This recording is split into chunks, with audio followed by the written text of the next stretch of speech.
భారతీదేవి గారు రచించిన మల్లిక ఆఖరు భాగం 3వ భాగం మీ ముందుకి వచ్చేసింది. సో మన దగ్గర ఉన్న ఎన్నో క్వశ్చన్స్కి సమాధానాలు ఈ భాగంలో దొరుకుతాయి కదా. మనం ఎలా కోరుకుందామో అలాగే ఉంటుందేమో ఎండింగ్. చూద్దామా? మీరేం కోరుకుంటున్నారు? చౌదరి గారికి శిక్ష పడటమా? చూద్దాం ఆయనకి ఎలాంటి శిక్ష పడిందో. నేను అదే కోరుకుంటున్నాను.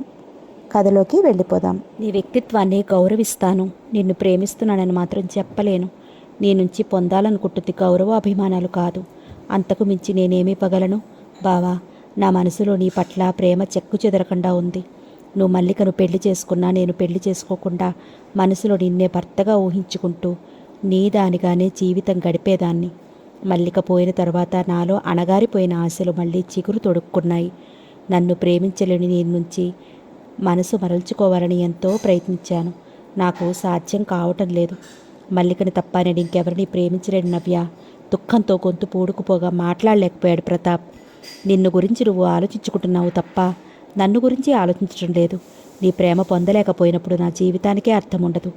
ప్రేమను మించిన జీవితపు విలువలు చాలా ఉన్నాయి. నాకు తెలుసు. ప్రేమ జీవితంలో ఒక భాగం మాత్రమే అని మనసును సరిపెట్టుకోవాలనుకున్నా సరిపెట్టుకోలేకపోతున్నాను. మల్లిక శారీరకంగా నాకు దూరమైన మనసు అంతా ఆమె ఆక్రమించుకుంది. ఆమెను మరిచిపోయి నేను ప్రేమించలేను నవ్య. I'm very sorry. నవ్యకు ఉప్పెరలా దుఃఖం ముంచుకొస్తుంటే భావోద్రేకంతో మాట్లాడలేకపోయింది. మౌనంగా గడ్డి పరకలు తెంపుతూ కూర్చుంది. నవ్యకి ఈ ముహూర్తాలలో పెళ్లి చేసేయాలనుకుంటున్నానన్నారు చౌదరి గారు. ఆ మాటలు వినిపించుకోనట్టుగా పుస్తకం చదువుతూ పడుకుంది ఇందిరాదేవి. నేను మాట్లాడుతున్నది గోడలతో కాదు నీతో చికాకుగా అన్నారు. మీరంతగా గొంతు చిచ్చుకుని అరవక్కర్లేదు. మీ మాటలు నాకు వినిపిస్తూనే ఉన్నాయి అంది నిర్లక్ష్యంగా. మన గవర్నమెంట్ హాస్పిటల్ డాక్టర్కు నవ్యనివ్వాలనుకుంటున్న విషయం నీకు తెలుసుగా. నిన్న సాయంత్రం వాళ్ళ నాన్నగారు వచ్చారు. నీతో మాట్లాడి లెటర్ రాస్తానని చెప్పాను. ఏమంటావు? ఇందిరాదేవి మాట్లాడలేదు. మన గవర్నమెంట్ హాస్పిటల్ డాక్టర్కి నవ్యనివ్వాలనుకుంటున్న విషయం నీకు తెలుసు కదా. నిన్న సాయంత్రం వాళ్ళ నాన్నగారు వచ్చారు. నీతో మాట్లాడి లెటర్ రాస్తానని చెప్పాను. ఏమంటావు? ఇందిరాదేవి మాట్లాడలేదు. అతన్ని నువ్వు చూసావుగా. డాక్టరు వెనుక మంచి ఆస్తిపాస్తులున్నాయి. మనం మాత్రం అంతకంటే మంచి సంబంధం తేగలమా? ఇప్పుడు దాని పెళ్లికి తొందర ఏమొచ్చింది? దాని డిగ్రీ కూడా పూర్తయింది. 19 సంవత్సరాలు నిండబోతున్నాయి. ముందు దాని అభిప్రాయం తెలుసుకోవాలిగా. దానికేం తెలుసు? డిగ్రీ పూర్తి చేసింది. దాని వయసు 19 సంవత్సరాలని మీరే చెప్పారు. దాని పెళ్లి విషయం దానికి తెలియకుండా చేస్తారా? ముందు నీ అభిప్రాయం చెప్పు. నాకు ఇష్టం లేదు. ఎందుకని? నవ్యను పరాయి వాళ్ళకి ఇవ్వడం నాకు ఇష్టం లేదు. మరెవరికి ఇవ్వాలనుకుంటున్నావు అన్నారు కోపంగా. మీకు తెలియదా? ఈ వ్యంగ్యాలు మానేసి మనసులోని విషయం చెప్పు. నవ్యను ప్రతాప్కు తప్ప ఇంకెవరికి ఇవ్వటానికి నేను ఒప్పుకోను. ఇందు, నీ పుట్టింటి మీద మమకారంతో దాని భవిష్యత్తు నాశనం చేయకు. అది మీకే కాదు నాకు కూడా కూతురే. అందుకేగా నీ తమ్ముడికి ఇవ్వాలనుకుంటున్నావు. ప్రతాప్కిస్తే దాని భవిష్యత్తు నాశనం అవుతుందా? అతడు సాగించిన ప్రేమ వ్యవహారం నీకు తెలుసు. నవ్యను కాదన్న విషయమూ తెలుసు. అన్నీ తెలిసే నీ తమ్ముడిని అల్లుడిగా చేసుకోవాలనుకుంటున్న నీతో ఏం మాట్లాడారో నాకే అర్థం కావట్లేదు.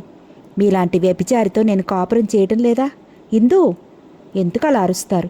నా మీద నీకు ద్వేషం ఉంటే నన్ను సాధించు. నా కూతురు జీవితం నాశనం చేయకు. ప్రేమ లేదని అతను ఒకసారి చెప్పాడు. అటువంటి వ్యక్తి దగ్గర నవ్య ఏం సుఖపడుతుంది? కొంతకాలం పోతే అతను మల్లికను పూర్తిగా మర్చిపోతాడు. ఎప్పటికీ మర్చిపోడు.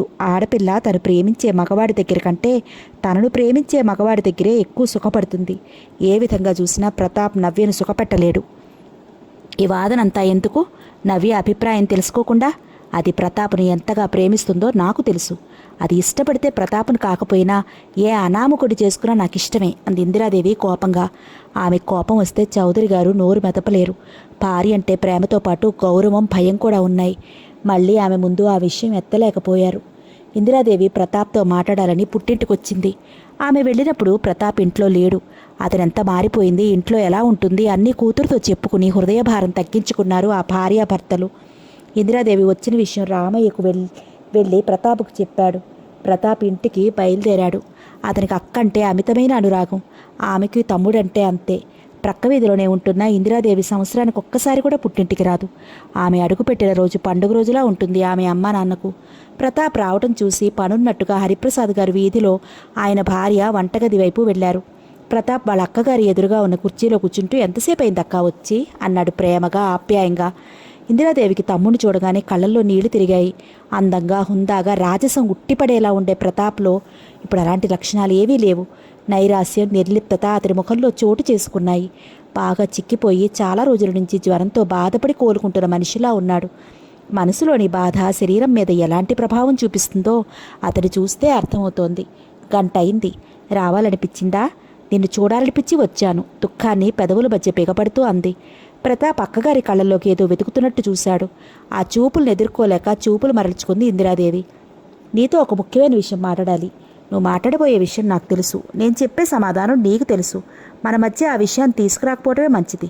మీ బావగారు నవ్యను మన ఊరి గవర్నమెంట్ హాస్పిటల్ డాక్టర్కి ఇవ్వాలనుకుంటున్నారు. అతడు చాలా మంచివాడు. నవ్యకు ఈడు జోడు సరిపోతుంది. ప్రతాప్, నవ్య నిన్నెంతగా ప్రేమిస్తుందో తెలుసు. దాని మనసు నీకు అర్థం కాదు.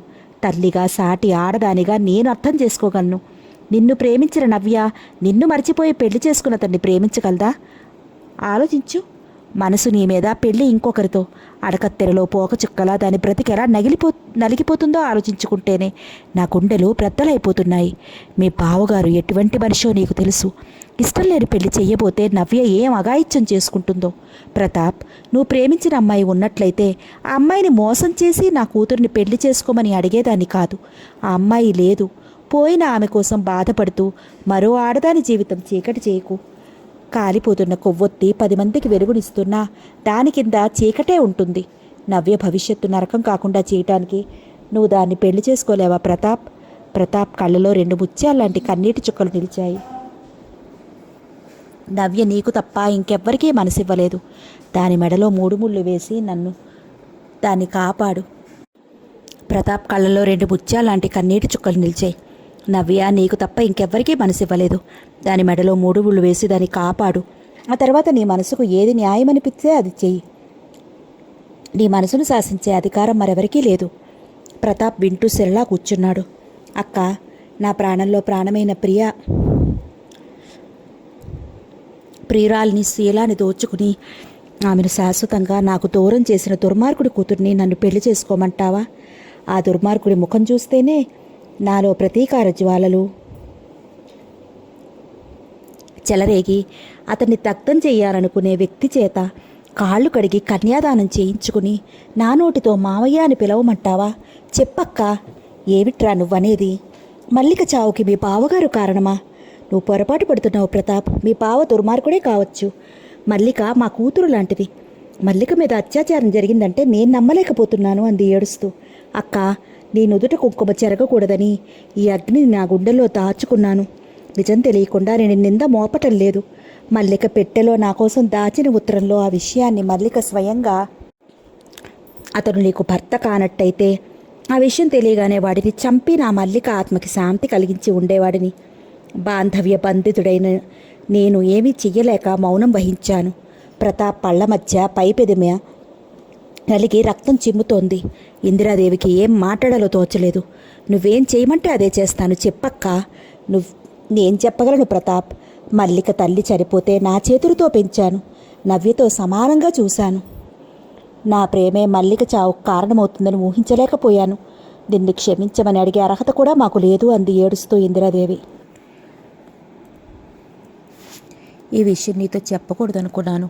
చెప్పక తప్పలేదు. రాగరాగ మా ఇంటికి వచ్చావు. నిన్ను కన్నీళ్లు తొచ్చి కూడా లేను. నా జీవితంలో ఇక నాకు తోడుగా మిగిలింది కన్నీళ్లే. నీ కన్నీళ్లు తొడవటానికైనా నేను నవ్యని పెళ్లి చేసుకుంటానక్క. వద్దు, నీ త్యాగం నేను భరించలేను అంది ఏడుస్తూ. ఇది త్యాగం కాదక్క, బాధ్యత. నవ్య జీవితం నందనవదంగా మార్చడానికి గతాన్ని నా గుండెల్లో సమాధి చేసుకుంటాను. మల్లికను పోగొట్టుకున్నాను. ఇప్పుడు నన్నుగా ప్రేమించే నవ్యను కూడా పోగొట్టుకోలేను. నవ్యను పెళ్లి చేసుకుంటానక్క. కృతజ్ఞతాభావంతో తమ్ముడి వైపు చూసింది ఇందిరాదేవి. అక్క, నీకు గుర్తుందా? చిన్నప్పుడు నాకు వ్రేలు తెగితే అమ్మ ఎంత చెప్పినా నువ్వు ఆ రోజంతా అన్నం తినకుండా ఏడిసావు. ఆ సంఘటన నా మనసులో ముద్ర పడిపోయింది. ఇప్పుడు నీ గుండెల్లో గాయం అవుతుంటే చూస్తూ నాకేం పట్టనట్టు ఎలా ఉండగలనక్క? ఒక విధంగా నేను కూడా అదృష్టవంతురాలిని. నీలాంటి తోబుట్టు ఉన్నందుకు అంది తేలికపడిన మనసుతో ఇందిరాదేవి. బావా, ఒక్క విషయం అడుగుతాను, సూటిగా సమాధానం చెప్పు. ఏమిటి నవ్య? నాతో పెళ్లికి ఎందుకు ఒప్పుకున్నావు? నీ జీవితం నరకం కాకూడదని. నా మీద సానుభూతితోనా? నువ్వెలా ఊహించుకున్నా సరే ఇష్టం లేని పెళ్లి తప్పించడానికి నన్ను పెళ్లి చేసుకోవాలనుకుంటున్నావు. కాలే పెనం మీద నుంచి మండే పొయ్యిలో పడినట్టుగా నువ్వు చేసుకునేది కూడా నా మీద ప్రేమ ఇష్టం ఏమీ లేకుండానేగా. ప్రతాప్ నవ్య నుండి అలాంటి ప్రశ్న ఎదురవుతుందనుకోలేదు. వద్దు బావా, నా మీద సానుభూతితో మాత్రం నన్ను పెళ్లి చేసుకోవద్దు. సానుభూతితో కాదు, ప్రేమతోనే చేసుకోవాలని నిర్ణయానికి వచ్చాను. ఒక్కసారిగా నా మీద ఎంత ప్రేమ ఎలా పుట్టుకొచ్చింది? నేను కోరుకున్న మళ్ళీ నా నుంచి శాశ్వతంగా దూరమైంది. నన్ను కోరుకునే నిన్ను కూడా పోగొట్టుకోవటం ఇష్టం లేక.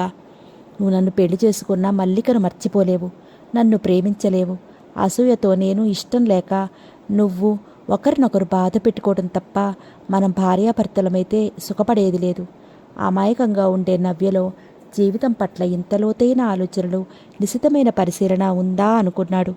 అందుకే బావా, మనం భార్యాభర్తలు కావటం కంటే ఇలా ఎవరికి వాళ్ళని దూరంగా ఉండటం మంచిది అన్న అభిప్రాయం. మాటలతో నన్ను చిత్రవధ చేయకు నవ్య. మా అమ్మ నీ దగ్గరికి వచ్చి ప్రాధేయపడితే ఆమె కన్నీళ్లు తుడవటం కోసం మనసు చంపుకుని నన్ను పెళ్లి చేసుకోవాలనుకున్నావు, అంతేగా? కొంతకాలం పోయిన తర్వాత మల్లికను మర్చిపోగలనేమో. అలా ఎప్పటికీ జరగదు బావా. నువ్వొక ఉన్నతుడిగా, గొప్ప ప్రేమికుడిగా నా మనసులో నిలిచిపోయావు. అలాగే ఉండిపో. నిన్నలా ఊహల్లో నిలుపుకుని ఆనందించడమే నాకు తృప్తిగా ఉంటుంది. ప్రతాప్ ఇంకేమీ మాట్లాడలేకపోయాడు. నవ్య నిర్ణయం విన్న తర్వాత ఇందిరాదేవి కూడా కూతురుతో ప్రతాప్ను పెళ్లి చేసుకోమని గట్టిగా చెప్పలేకపోయింది. కాలమే అన్ని సమస్యలకు పరిష్కారం అనుకుని ఊరుకుంది. నవ్య కొంతకాలం వరకు తన పెళ్లి విషయం ఎత్తవద్దని మొండికెత్తేసరికి చౌదరి గారు ఏమి చెయ్యలేకపోయారు. ఎన్ని రోజులు ఎదురు చూసినా చౌదరి గారి నుంచి సమాధానం రాకపోయేసరికి విసుగెత్తి ఆ డాక్టర్ వేరే అమ్మాయిని పెళ్లి చేసుకుని ఆ ఊరు నుంచి ట్రాన్స్ఫర్ చేయించుకుని వెళ్ళిపోయాడు. అతను పెళ్లి చేసుకుని వెళ్ళిపోవడంతో నవ్య పెళ్లి విషయం తాత్కాలికంగా వాయిదా పడింది. గుండెల బెదిరించి పెద్ద బరువు తొలగించినట్టుగా ఉంది నవ్యకు. ప్రతాప్ విషయంలో ఏ మార్పు లేదు. కాలచక్రం క్రమం తప్పకుండా దాని పనేది నిర్వర్తిస్తూనే ఉంటుంది. నవ్య కాలక్షేపం కోసం తోటలోకి వెళ్ళటం అలవాటు చేసుకుంది. ఆ ప్రకృతి మధ్య ఎంతసేపున్నా మనసుకు ఆహ్లాదకరంగా ఉంటుంది. జయరాం అక్కగారు చౌదరి గారి మూలంగానే శీలాన్ని పోగొట్టుకుని మరో మగవాడికి భార్య కాలేక పెళ్లి చేసుకోకుండా అలాగే ఉండిపోయింది. జయరాం అక్క మాలతి. ఆమె పుట్టిన చాలా సంవత్సరాలకి జయరాం పుట్టాడు. అతను పుట్టిన 6 నెలలకే వాళ్ళమ్మగారు చనిపోయింది. అప్పటి నుంచి జయరాం అక్క మాలతి ఒడిలోనే పెరిగాడు. జయరాంకు 10 సంవత్సరాల వయసున్నప్పుడు వాళ్ళ నాన్నగారు చనిపోయారు. ఆర్థిక ఇబ్బందుల మూలంగా మాలతి జయరాంకు కడుపు నిండా అన్నం పెట్టడానికి ఎన్ని బాధలు పడవలసి వచ్చిందో ఆమెకు అటువంటి స్థితి కల్పించిన ఆ భగవంతుడికే తెలియాలి. వాళ్ళక్కగారు పడే బాధలు చూస్తూ జయరాం చిన్న మనసులో ఎన్నో ఊహలు మెదిలేవి. తను కష్టపడి చదువుకుని పెద్ద ఉద్యోగం సంపాదించుకుని వాళ్ళక్కను సుఖపెట్టాలనుకునేవాడు. వాళ్ళక్క చూడకుండా ఎన్నో రాత్రులు ఏడిచేవాడు. మాలతికి ఎలిమెంటరీ స్కూల్ టీచర్గా ఉద్యోగం వచ్చింది. జయరాం నుంచి జయరాంని మంచి హై స్కూల్లో చేర్పించింది. నువ్వు పెళ్లి చేసుకో అక్క అని చెప్పే వయసు జయరాంకి రాలేదు. జయరాం కష్టపడి చదివి ప్రతి క్లాసులోనూ ఫస్ట్ మార్కులు సంపాదించుకునేవాడు. అతని ప్రయత్నం ఫలించి డిగ్రీ పూర్తవగానే మంచి ఉద్యోగం వచ్చింది. మాలతిని పెళ్లి చేసుకోమని జయరాం గొడవ చేయడం మొదలుపెట్టాడు. నవ్వే ఊరుకునేది. జయరాంకు జగ్గైపేట నుంచి నందిగామ సమితి ఆఫీసుకు ట్రాన్స్ఫర్ వచ్చింది. నందిగామ వెళ్ళటానికి వీల్లేదని సెలవు పెట్టుకుని మాలతి భయపడుతూ ప్రతిమాలటంతో ఆమెకి ఎందుకింత భయపడుతుందో ఆ ఊరు పేరు చెప్తేనే ఆమె ఎందుకంత కలవరపాటు చెందుతుందో అర్థం కాలేదు. కారణం తెలుసుకోవాలన్న బలీయమైన కోరికతో మాలతి ఇంట్లో లేనప్పుడు ఆమె వస్తువులన్నీ వెతికాడు. చివరికి బీరువాలు చీరల కింద చౌదరి గారి ఫోటో, అతను మాలతికి రాసిన ప్రేమలేఖలు కనిపించాయి. వాటిని మళ్ళీ యథాస్థానంలో ఉంచాడు. తనకేం తెలియనట్టుగా ఎప్పట్లా మామూలుగానే ఉన్నాడు. ఆమెకు రచ్చ చెప్పి సెలవు పెట్టకుండా నందిగాంలో జాయిన్ అయ్యాడు. చౌదరి గారికి పరిచయం చేసుకున్నాడు. ఆయన చూస్తున్నప్పుడల్లా జయరాంకు పెళ్లి పిల్లలు, తనకంటూ ఒక సంసారం ఏదీ లేకుండా జీవోత్సవంలో బ్రతుకుతున్న వాళ్ళ అక్కగారి రూపమే కళ్ళల్లో సాక్షాత్కరిస్తోంది. వెతకపోయిన తీగ గాలికి తగిలినట్టుగా అనుకోకుండా అతనికి నవ్యతో పరిచయమైంది. ప్రేమ విషయంలో ప్రతాప్ మూలంగా దెబ్బతిన్న నవ్య మనసుకు జయరాం అభిమానం, లాలన ఓదార్పోయాయి, ఔషధం అయ్యాయి. రోజు సాయంత్రం పూట అతన్ని కలుసుకోవడానికి తోట దగ్గరికి వచ్చేది. ఆప్యాయంగా మాట్లాడే అతని మాటలు, ప్రేమతో నిండిన అతని చూపులు ఆమె అంతరంగంలో అలజడి కలిగించాయి. నవ్యలో నూతన ఉత్సాహం చోటు చేసుకుంది. కూతురులోని మార్పు ఇందిరాదేవి కూడా గుర్తించింది. కూతురు ఎవరిని పెళ్లి చేసుకున్నా తనకు అభ్యంతరం లేదు. ఆమె సుఖంగా ఉంటే చాలనుకుంది. మళ్ళీ ఎలక్షన్స్ వచ్చాయి. చౌదరి గారు ఎమ్మెల్యేగా పోటీ చేస్తున్నారు. ఎలక్షన్ ఇంకా 2 నెలలు ఉంది. అప్పుడే ప్రచారం మొదలుపెట్టారు. మాజీ మంత్రులను కలుసుకోవటం, పార్టీ కార్యకర్తలతో సమావేశాలు, ఓటర్ల దగ్గరికి వెళ్ళి మాట్లాడటం, రాజకీయ ప్రముఖులకు డిన్నర్లు ఏర్పాటు చేయటం, వీటితో ఆయనకి ఊపిరి పీల్చుకోవటానికి కూడా తీరడం లేదు. ఇందిరాదేవికి రోజు భోజనాలకు వాళ్లకు వండించడం వడ్డించేయడంతోనే సరిపోతోంది. ఎలక్షన్ టైంలో కోటిగాడి అండ అవసరమైంది. చౌదరి గారు కోటిగాడి కోసం స్వయంగా కారు తీసుకుని వాళ్ళ ఊరు వెళ్ళాడు. రత్తాలుకి తను చేసిన ద్రోహం అతనికి తెలిసి ఉండదని చౌదరి గారి నమ్మకం. ఏ ఆడదైనా ధైర్యంగా నేను చెడిపోయాను అని భర్తతో చెప్పుకోలేదు. ఒకవేళ ఏ ఆడదైనా అలా చెప్పుకుంటే ఆ క్షణంలోనే ఆమె కాపురానికి నీళ్లు వదులుకోవలసి వస్తుంది. రత్తాలను వదిలేయకుండా కోటిగాడు తన దగ్గరే ఉంచుకున్నాడంటే ఆమె తన విషయం కోటిగాడికి చెప్పలేదని. ఇందిరాదేవి ముఖం చూడలేక మొగుడితో కలిసి వాళ్ళ ఊరు వెళ్ళిపోయిందనుకుంటున్నాడు. అదీ కాక ఇటువంటి చిన్న విషయాలను గురించి రోజుల తరబడి ఆలోచించే తీరిక ఓపిక ఆయనకు లేవు. చౌదరి గారు వెళ్ళటానికి 4 రోజుల ముందే రత్తాలు ప్రసవించలేక ఆ పల్లెటూళ్ళలో సమయానికి సరైన వైద్యం లేక చనిపోయింది. పుట్టిన బిడ్డ కూడా వారం తిరగకుండానే చనిపోయింది. రత్తాలంటే కోటిగాడికి అమితమైన ప్రేమ. ఆమె మరణంతో అతను పిచ్చివాళ్లా తయారయ్యాడు. చౌదరి గారే అతని 2 నిమిషాల వరకు పోల్చుకోలేకపోయారు. ఆయన విషయం చెప్పగానే బట్టలు చేతి సంచిలో పెట్టుకుని తలుపులు మూసి తాళం పెట్టి మరో మాట మాట్లాడకుండా చౌదరి గారితో పాటు కారెక్కాడు. కోటిగాడి రాకతో చౌదరి గారికి కొండంత బలం వచ్చినట్టయింది. ప్రచారం ముమ్మరంగా సాగుతోంది. డబ్బు పిచ్చి కంటే పదవి పిచ్చి మరీ ప్రమాదకరమైనది. కట్టుకున్న పెళ్ళాయనైనా వదులుకుంటారు కానీ పదవిని మాత్రం వదులుకోలేరు. చౌదరి గారు డిగ్రీ పూర్తి చేసిన దగ్గర నుంచి రాజకీయాలలోనే ఉన్నారు. కొంతకాలం ఎమ్మెల్యేగా, మరికొంతకాలం సమితి ప్రెసిడెంట్గా, జిల్లా పరిషత్ చైర్మన్గా వివిధ రకాల పదవుల్లో ఉన్నారు. ఇప్పుడు ఆయనకి ప్రత్యర్థిగా నిలుచుకున్న భూషణం ఆర్థిక బలం, అంగబలం పుష్కలంగా ఉన్నవాడు. కాకపోతే భూషణం గారికి అంతకుముందు రాజకీయ అనుభవం లేదు. చౌదరికి ఉంది, అంతే తేడా. ఆయన డబ్బును గుప్పిస్తుంటే ఈయన ఫారిన్ విస్కీ బాటిల్స్, కోడి చికెన్లతో డిన్నర్ పార్టీలు ఇస్తున్నాడు. ఇద్దరు సమర్థులైన వాళ్ళు కావడంతో ఓటర్లు కూడా వాళ్ళలో ఎవరు గెలుపు ఓటమి పొందుతారో ఊహించలేకపోతున్నారు. ఈసారి ఎలక్షన్లంతా ఉత్సాహంగా, అంతకుముందు ఎలక్షన్స్ లేవు. అందరికీ ఈ ఎలక్షన్స్ ఉత్సాహాన్ని, ఉత్తేజాన్ని కలిగిస్తున్నాయి. ఇందిరాదేవికి ఎలక్షన్స్ వస్తున్నాయంటేనే తగని భయం. ఎలక్షన్లు అయ్యేంతవరకు ఆమెకు మనశ్శాంతి ఉండదు. ఎలాంటి రక్తపాతం జరగకూడదని ఎన్నో దేవుళ్ళకి మొక్కులు మొక్కుకుంటూ ముడుపులు చెల్లిస్తుంది. 2 ఆంబోతులకు అయ్యానికి దిగితే వాటి కాళ్ళ కింద పడి నలిగిపోయేవి లేగదూడలు. అలాగే హేమీలైన 2 ప్రత్యర్థులు ఎలక్షన్కి నిలబడితే వాళ్ళ మధ్య నలిగిపోయేది అమాయకమైన ప్రజలే. నాయకులెప్పుడూ దెబ్బతినరు. కోటిగాడు రావటం ఇందిరాదేవికి ఇష్టం లేదు. ఎందుకంటే అతను పక్కనుంటే చౌదరి గారికి ఎదురుండదు. ఆయన జరిపే అత్యాచారాలకు, అన్యాయాలకు అంతుండదు. కోటిగాడు పన్నుగర్ర ఎత్తితే ఎవరో ఒకరు నేల కూలాల్సిందే. ఎలక్షన్ల సమయం వస్తే చాలు, వాళ్ళు వీళ్ళని తిట్టారని, వీళ్ళు వాళ్ళని తిట్టారని, ఆ గ్రూపుకు చెందిన వాళ్ళు ఈ గ్రూపుకు చెందిన వాళ్ళని కొట్టడం, వీళ్ళు వాళ్ళని కొట్టడం, ఆ కొట్లాటలో ఒకరు చనిపోవటం, 10 మంది హాస్పిటల్ పాలవటం జరుగుతుంది. కోటిగాడి రామునికి హనుమంతుల్లా చౌదరి గారికి నమ్మిన బట్టు. ఇతను రావటం మూలంగా మళ్ళీ ఏం కక్షలు తలెత్తుతాయో, ఏ అభాగ్యుడి ప్రాణాలు పోగొట్టుకుంటాడో అని భయం. అతడు రాగానే ఎలక్షన్స్ అయ్యేంతవరకు నువ్వు రావద్దు, వెళ్ళిపో అని చెప్తావనుకుంది.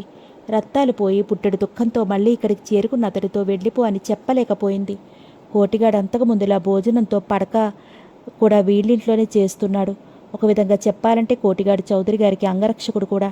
ఇందిరాదేవికి అతను వచ్చిన దగ్గర నుంచి ఏదో తెలియని భయం ఆమె మనసులో చోటు చేసుకుంది. సాయంత్రం 5:30 అయింది. నవ్య స్నానం చేసి నీలం రంగు వెక్కటిగిరి జరీ నేత చీర కట్టుకుని మ్యాచింగ్ జాకెట్ వేసుకుంది. పసిమి ఛాయతో చారడీసి కళ్ళతో నవ్య రూపం ఆకర్షణీయంగా ఉంటుంది. నవ్య కాలువ గట్టువైపుకు వచ్చింది. అక్కడ కూర్చున్న జయరామును చూసి తను కూడా వచ్చి అతనికి ఎదురుగా కూర్చుంది. మీరు ఈరోజు 5 నిమిషాలు ఆలస్యంగా వచ్చారన్నాడు జయరాం నవ్వుతూ. మీరొచ్చి ఎంతసేపు అయింది? 5:15కు వచ్చాను. ఆఫీస్కైనా 5 నిమిషాలు ఆలస్యంగా వెళ్తానేమో కానీ ఇక్కడికి రావటం మాత్రం ఒక్క నిమిషం కూడా ఆలస్యం చేయను అన్నాడు నవ్వుతూ. మనసు పొరల్లోకి చొచ్చుకుపోయే ఆ మమతాపూరితమైన మాటలకే శిలలాంటి నవ్య మనసులో చలనం కలిగింది. జయరాం గారు, ఒక్క విషయం అడుగుతా, నిజం చెప్తారా? మీతో పరిచయం అయిన తర్వాత ఎప్పుడైనా అబద్ధం చెప్పానా? అలా అని కాదు, ఈ విషయంలో అబద్ధం చెప్తారేమోనని అనుమానం. అలాంటి అనుమానం మీకక్కర్లేదు, అడగండి అన్నాడు నవ్వుతూ. మీరు నన్ను అభిమానిస్తున్నారా, ప్రేమిస్తున్నారా? మీరెలా అనుకుంటున్నారు? నాకు అర్థం కాకపోవటం మూలనే ఇంకా మిమ్మల్ని అడుగుతున్నాను. ఆ ప్రశ్నకు సమాధానం సమయం వచ్చినప్పుడు చెప్తానన్నాడు నవ్వుతూ. నాకు ఇప్పుడే సమాధానం కావాలి. చెప్పానుగా సమయం వచ్చినప్పుడు చెప్తానని. మీ మనసులో నా పట్ల ఎలాంటి అభిప్రాయం ఉందో తెలుసుకోకుండా మీతో స్నేహం పెంచుకోవటం ఎలా? మీరేమో అబద్ధం చెప్పొద్దన్నారు. నిజం చెప్పాలంటే భయంగా ఉంది. ఎలా? హాస్యాన్ని అభినయిస్తూ అన్నాడు. నిజం చెప్పడానికి భయం ఎందుకు? చెప్పండి. మీరు కోపం తెచ్చుకోనని నాకు మాటిస్తే చెప్తాను. కోపం తెచ్చుకోను, చెప్పండి. మీరంటే నాకు చాలా అభిమానం, ఇష్టం. ఆ ఇష్టాన్ని మీరు ప్రేమ అనుకున్నా, అభిమానం అనుకున్నా మీ ఇష్టం అన్నాడు నవ్వుతూ. సస్పెన్స్లో పెట్టకుండా సూటిగా సమాధానం చెప్పండి. మీరంటే నాకు చాలా ప్రేమ, మొత్తుగా ధ్వనించింది అతని గొంతు. ఈ విషయం చెప్పడానికి అలా ఆడపిల్లల మెలికలు తిరిగిపోతారే? భయం. ఎందుకు? మీరు వెహికల్స్ వాడతారు. దాంతో కొట్టారంటే కనీసం 4 పళ్ళైనా కదులుతాయి అన్నాడు నవ్వుతూ. అతని మాటలకు నవ్వు ఆపుకోలేకపోయింది నవ్య. మీరు చాలా తమాషాగా మాట్లాడతారు. Thank you. ప్రేమించారని చెప్పడానికే ఇలా భయంతో ఒళ్ళంతా చెమటతో తడిసిపోతుంటే రేపు ధైర్యంగా పెళ్ళేలా చేసుకుంటారు అంది నవ్వుతూ. ప్రేమించారని చెప్పడానికే ఇలా భయంతో ఒళ్ళంతా చెమటతో తడిసిపోతుంటే రేపు ధైర్యంగా పెళ్ళేలా చేసుకుంటారు అంది నవ్వుతూ. పెళ్లిని గురించి ఆలోచనే రాలేదు. ముందు ప్రేమలో విజయం సాధించనివ్వండి, ఆ తర్వాత పెళ్లి విషయం ఆలోచిస్తాను. చూడండి, మీరు నా అభిప్రాయం అడిగారు కాబట్టి చెప్పాను. నన్ను కరుణించి నా ప్రేమను అర్థం చేసుకుని మీ మనసును నాకు కానుగ్గా ఇస్తారో లేకపోతే హై హీల్స్తో పళ్ళు రాలగొడతారో మీ ఇష్టం. చెప్పమంటారా? టెన్షన్ భరించలేక నాకు గుండె నొప్పి వచ్చేలా ఉంది. త్వరగా చెప్పండి. ఐ లవ్ యూ అంది నవ్వుతూ. వినిపించలేదు. మరోసారి చెప్పండి అంది గోముగా. నవ్య ప్రేమనంతా 2 అక్షరాల్లోనే పొదిగి పిలిచాడు. అరమోడుపు కళ్ళతో అతని వైపు చూసింది నవ్య. ఆమె చేతిని తన చేతిలోకి తీసుకున్నాడు. నవ్య అతని చర్యను ప్రతిఘటించలేదు. మీ నుంచి ఈ మాట వినాలని నేనెప్పటినుంచో అనుకున్నాను. చివరికి ఆ మాటను నా నోటితో చెప్పించారు అంది నవ్వుతూ. అదే కదా నా ప్రత్యేకత, హాస్యాన్ని అభినయిస్తూ అన్నాడు. సంతోషిస్తున్నాను. ఎందుకో మీలో ఇలాంటి గొప్ప ప్రత్యేకత ఉన్నందుకు. నా ప్రత్యేకతను మీరు గుర్తించినందుకు నాకు చాలా సంతోషంగా ఉంది అన్నాడు నవ్వుతూ. చీకటి తెరలు నలుమూలలా ముసురుకున్నాయి. ఇక వెళదామా? మీరేం మాట్లాడినా అవుననటమే నా పని అన్నాడు నవ్వుతూ. మీకు సొంత అభిప్రాయం అంటూ లేదా?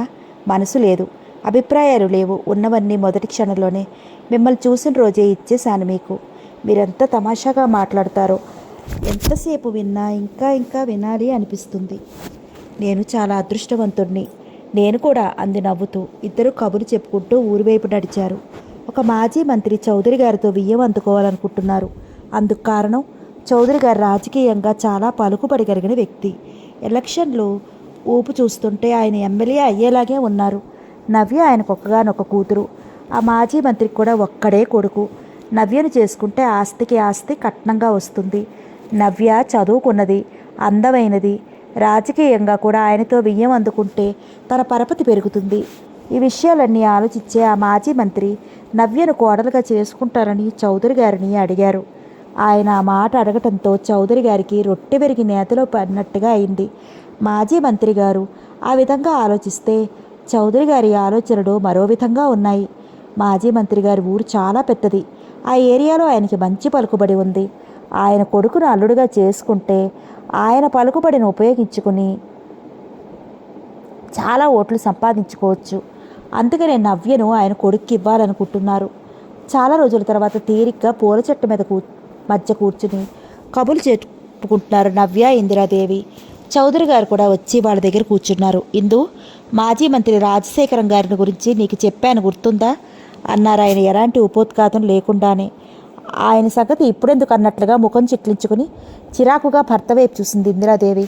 వాళ్ళ అబ్బాయి మోహన్ ఇంజనీర్గా హైదరాబాద్లో పనిచేస్తున్నాడు. వాళ్ళకు కూడా ఒక్కడే కొడుకు. అతను మంత్రిగా ఉన్నప్పుడు చాలా కూడబెట్టాడు. నవ్యను కోడలుగా చేసుకుంటానని అడిగారు. నవ్య కంగారుగా వాళ్ళమ్మ ముఖంలోకి చూసింది. మీరేం చెప్పారు? నాకైతే ఆ సంబంధం అన్ని విధాలా నచ్చింది. నవ్య అభిప్రాయం తెలుసుకుని చెప్తానన్నాను. అడగండి, నవ్య కూడా ఎదురుగానే ఉందిగా. ఏమ్మా ఏమంటావు? నాకు ఇష్టం లేదంది ముక్తసరిగా.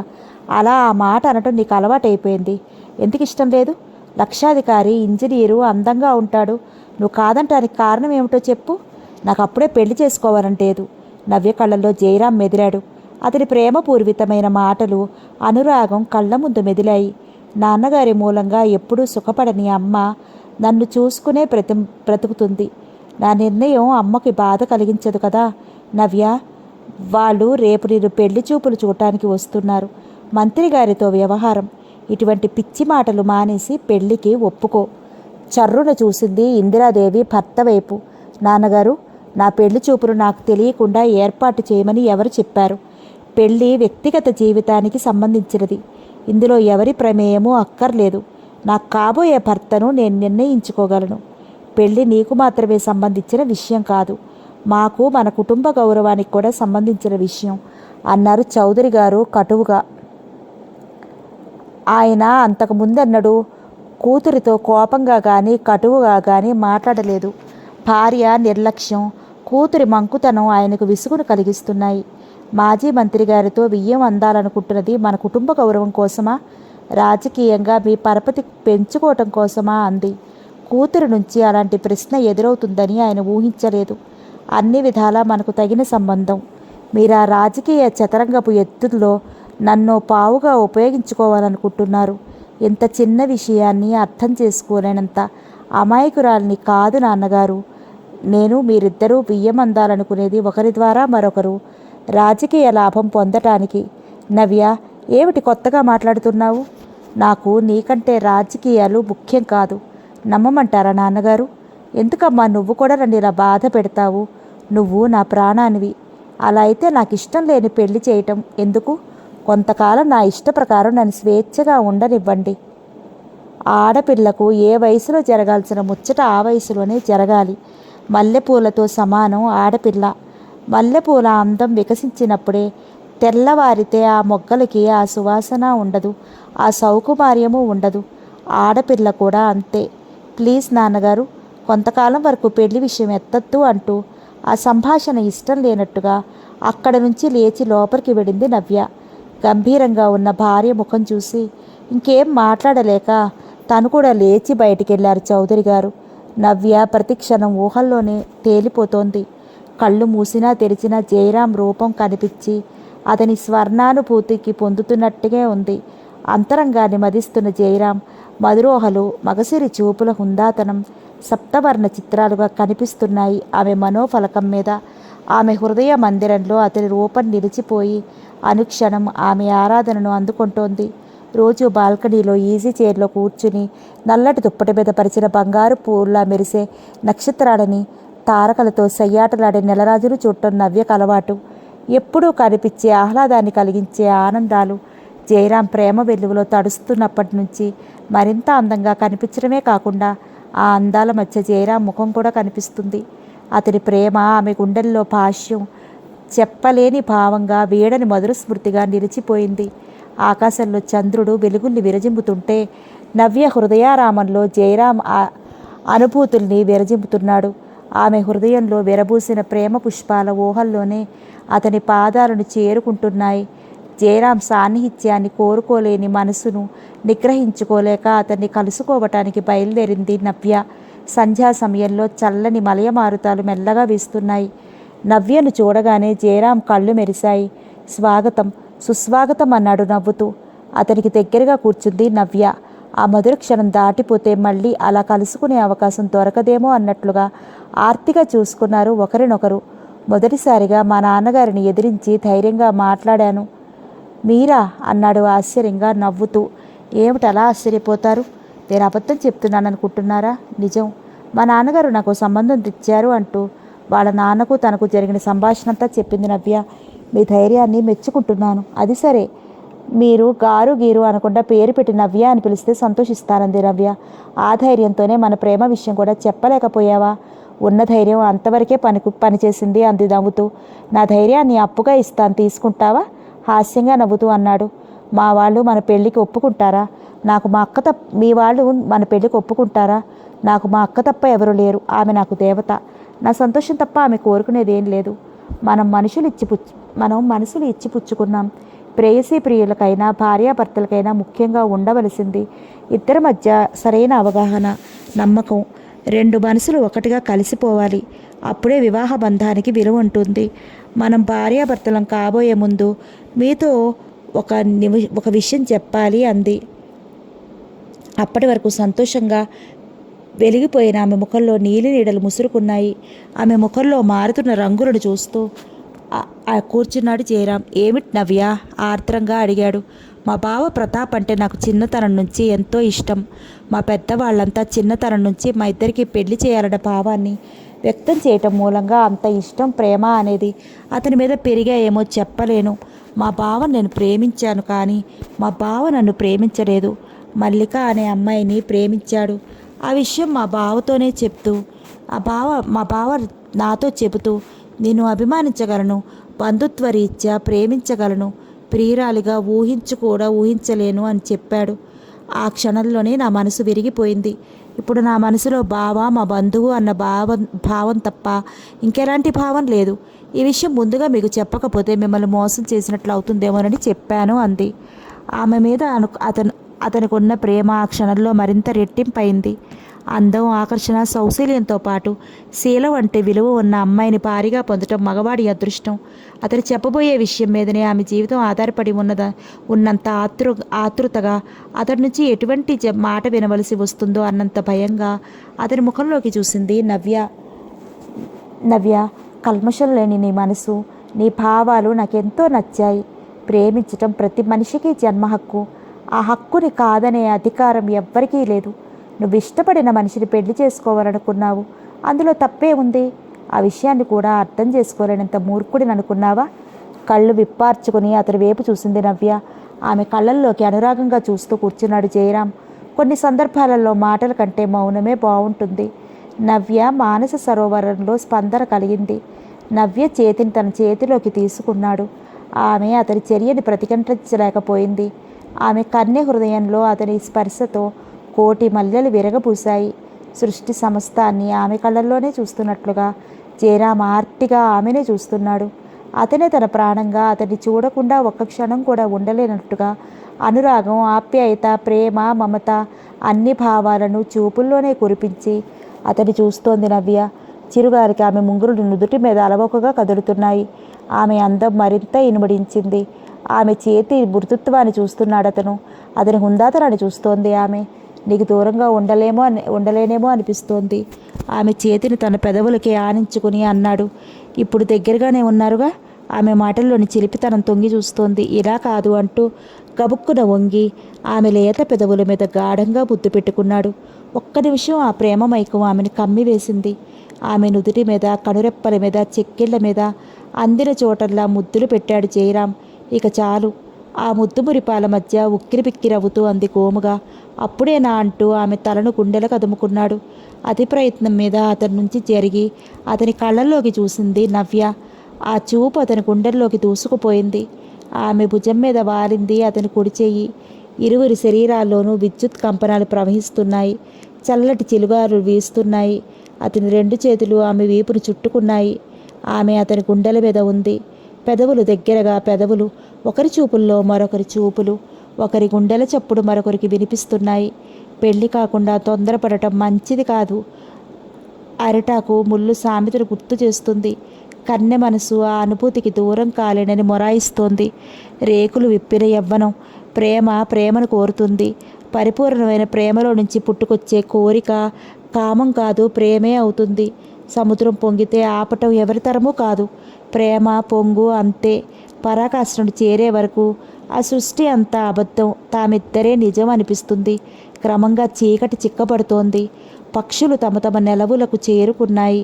చిరుగాలులు వాళ్ళ మధ్య నుంచి దూసుకు వెళ్లాలని భగీరథ ప్రయత్నం చేస్తున్నాయి.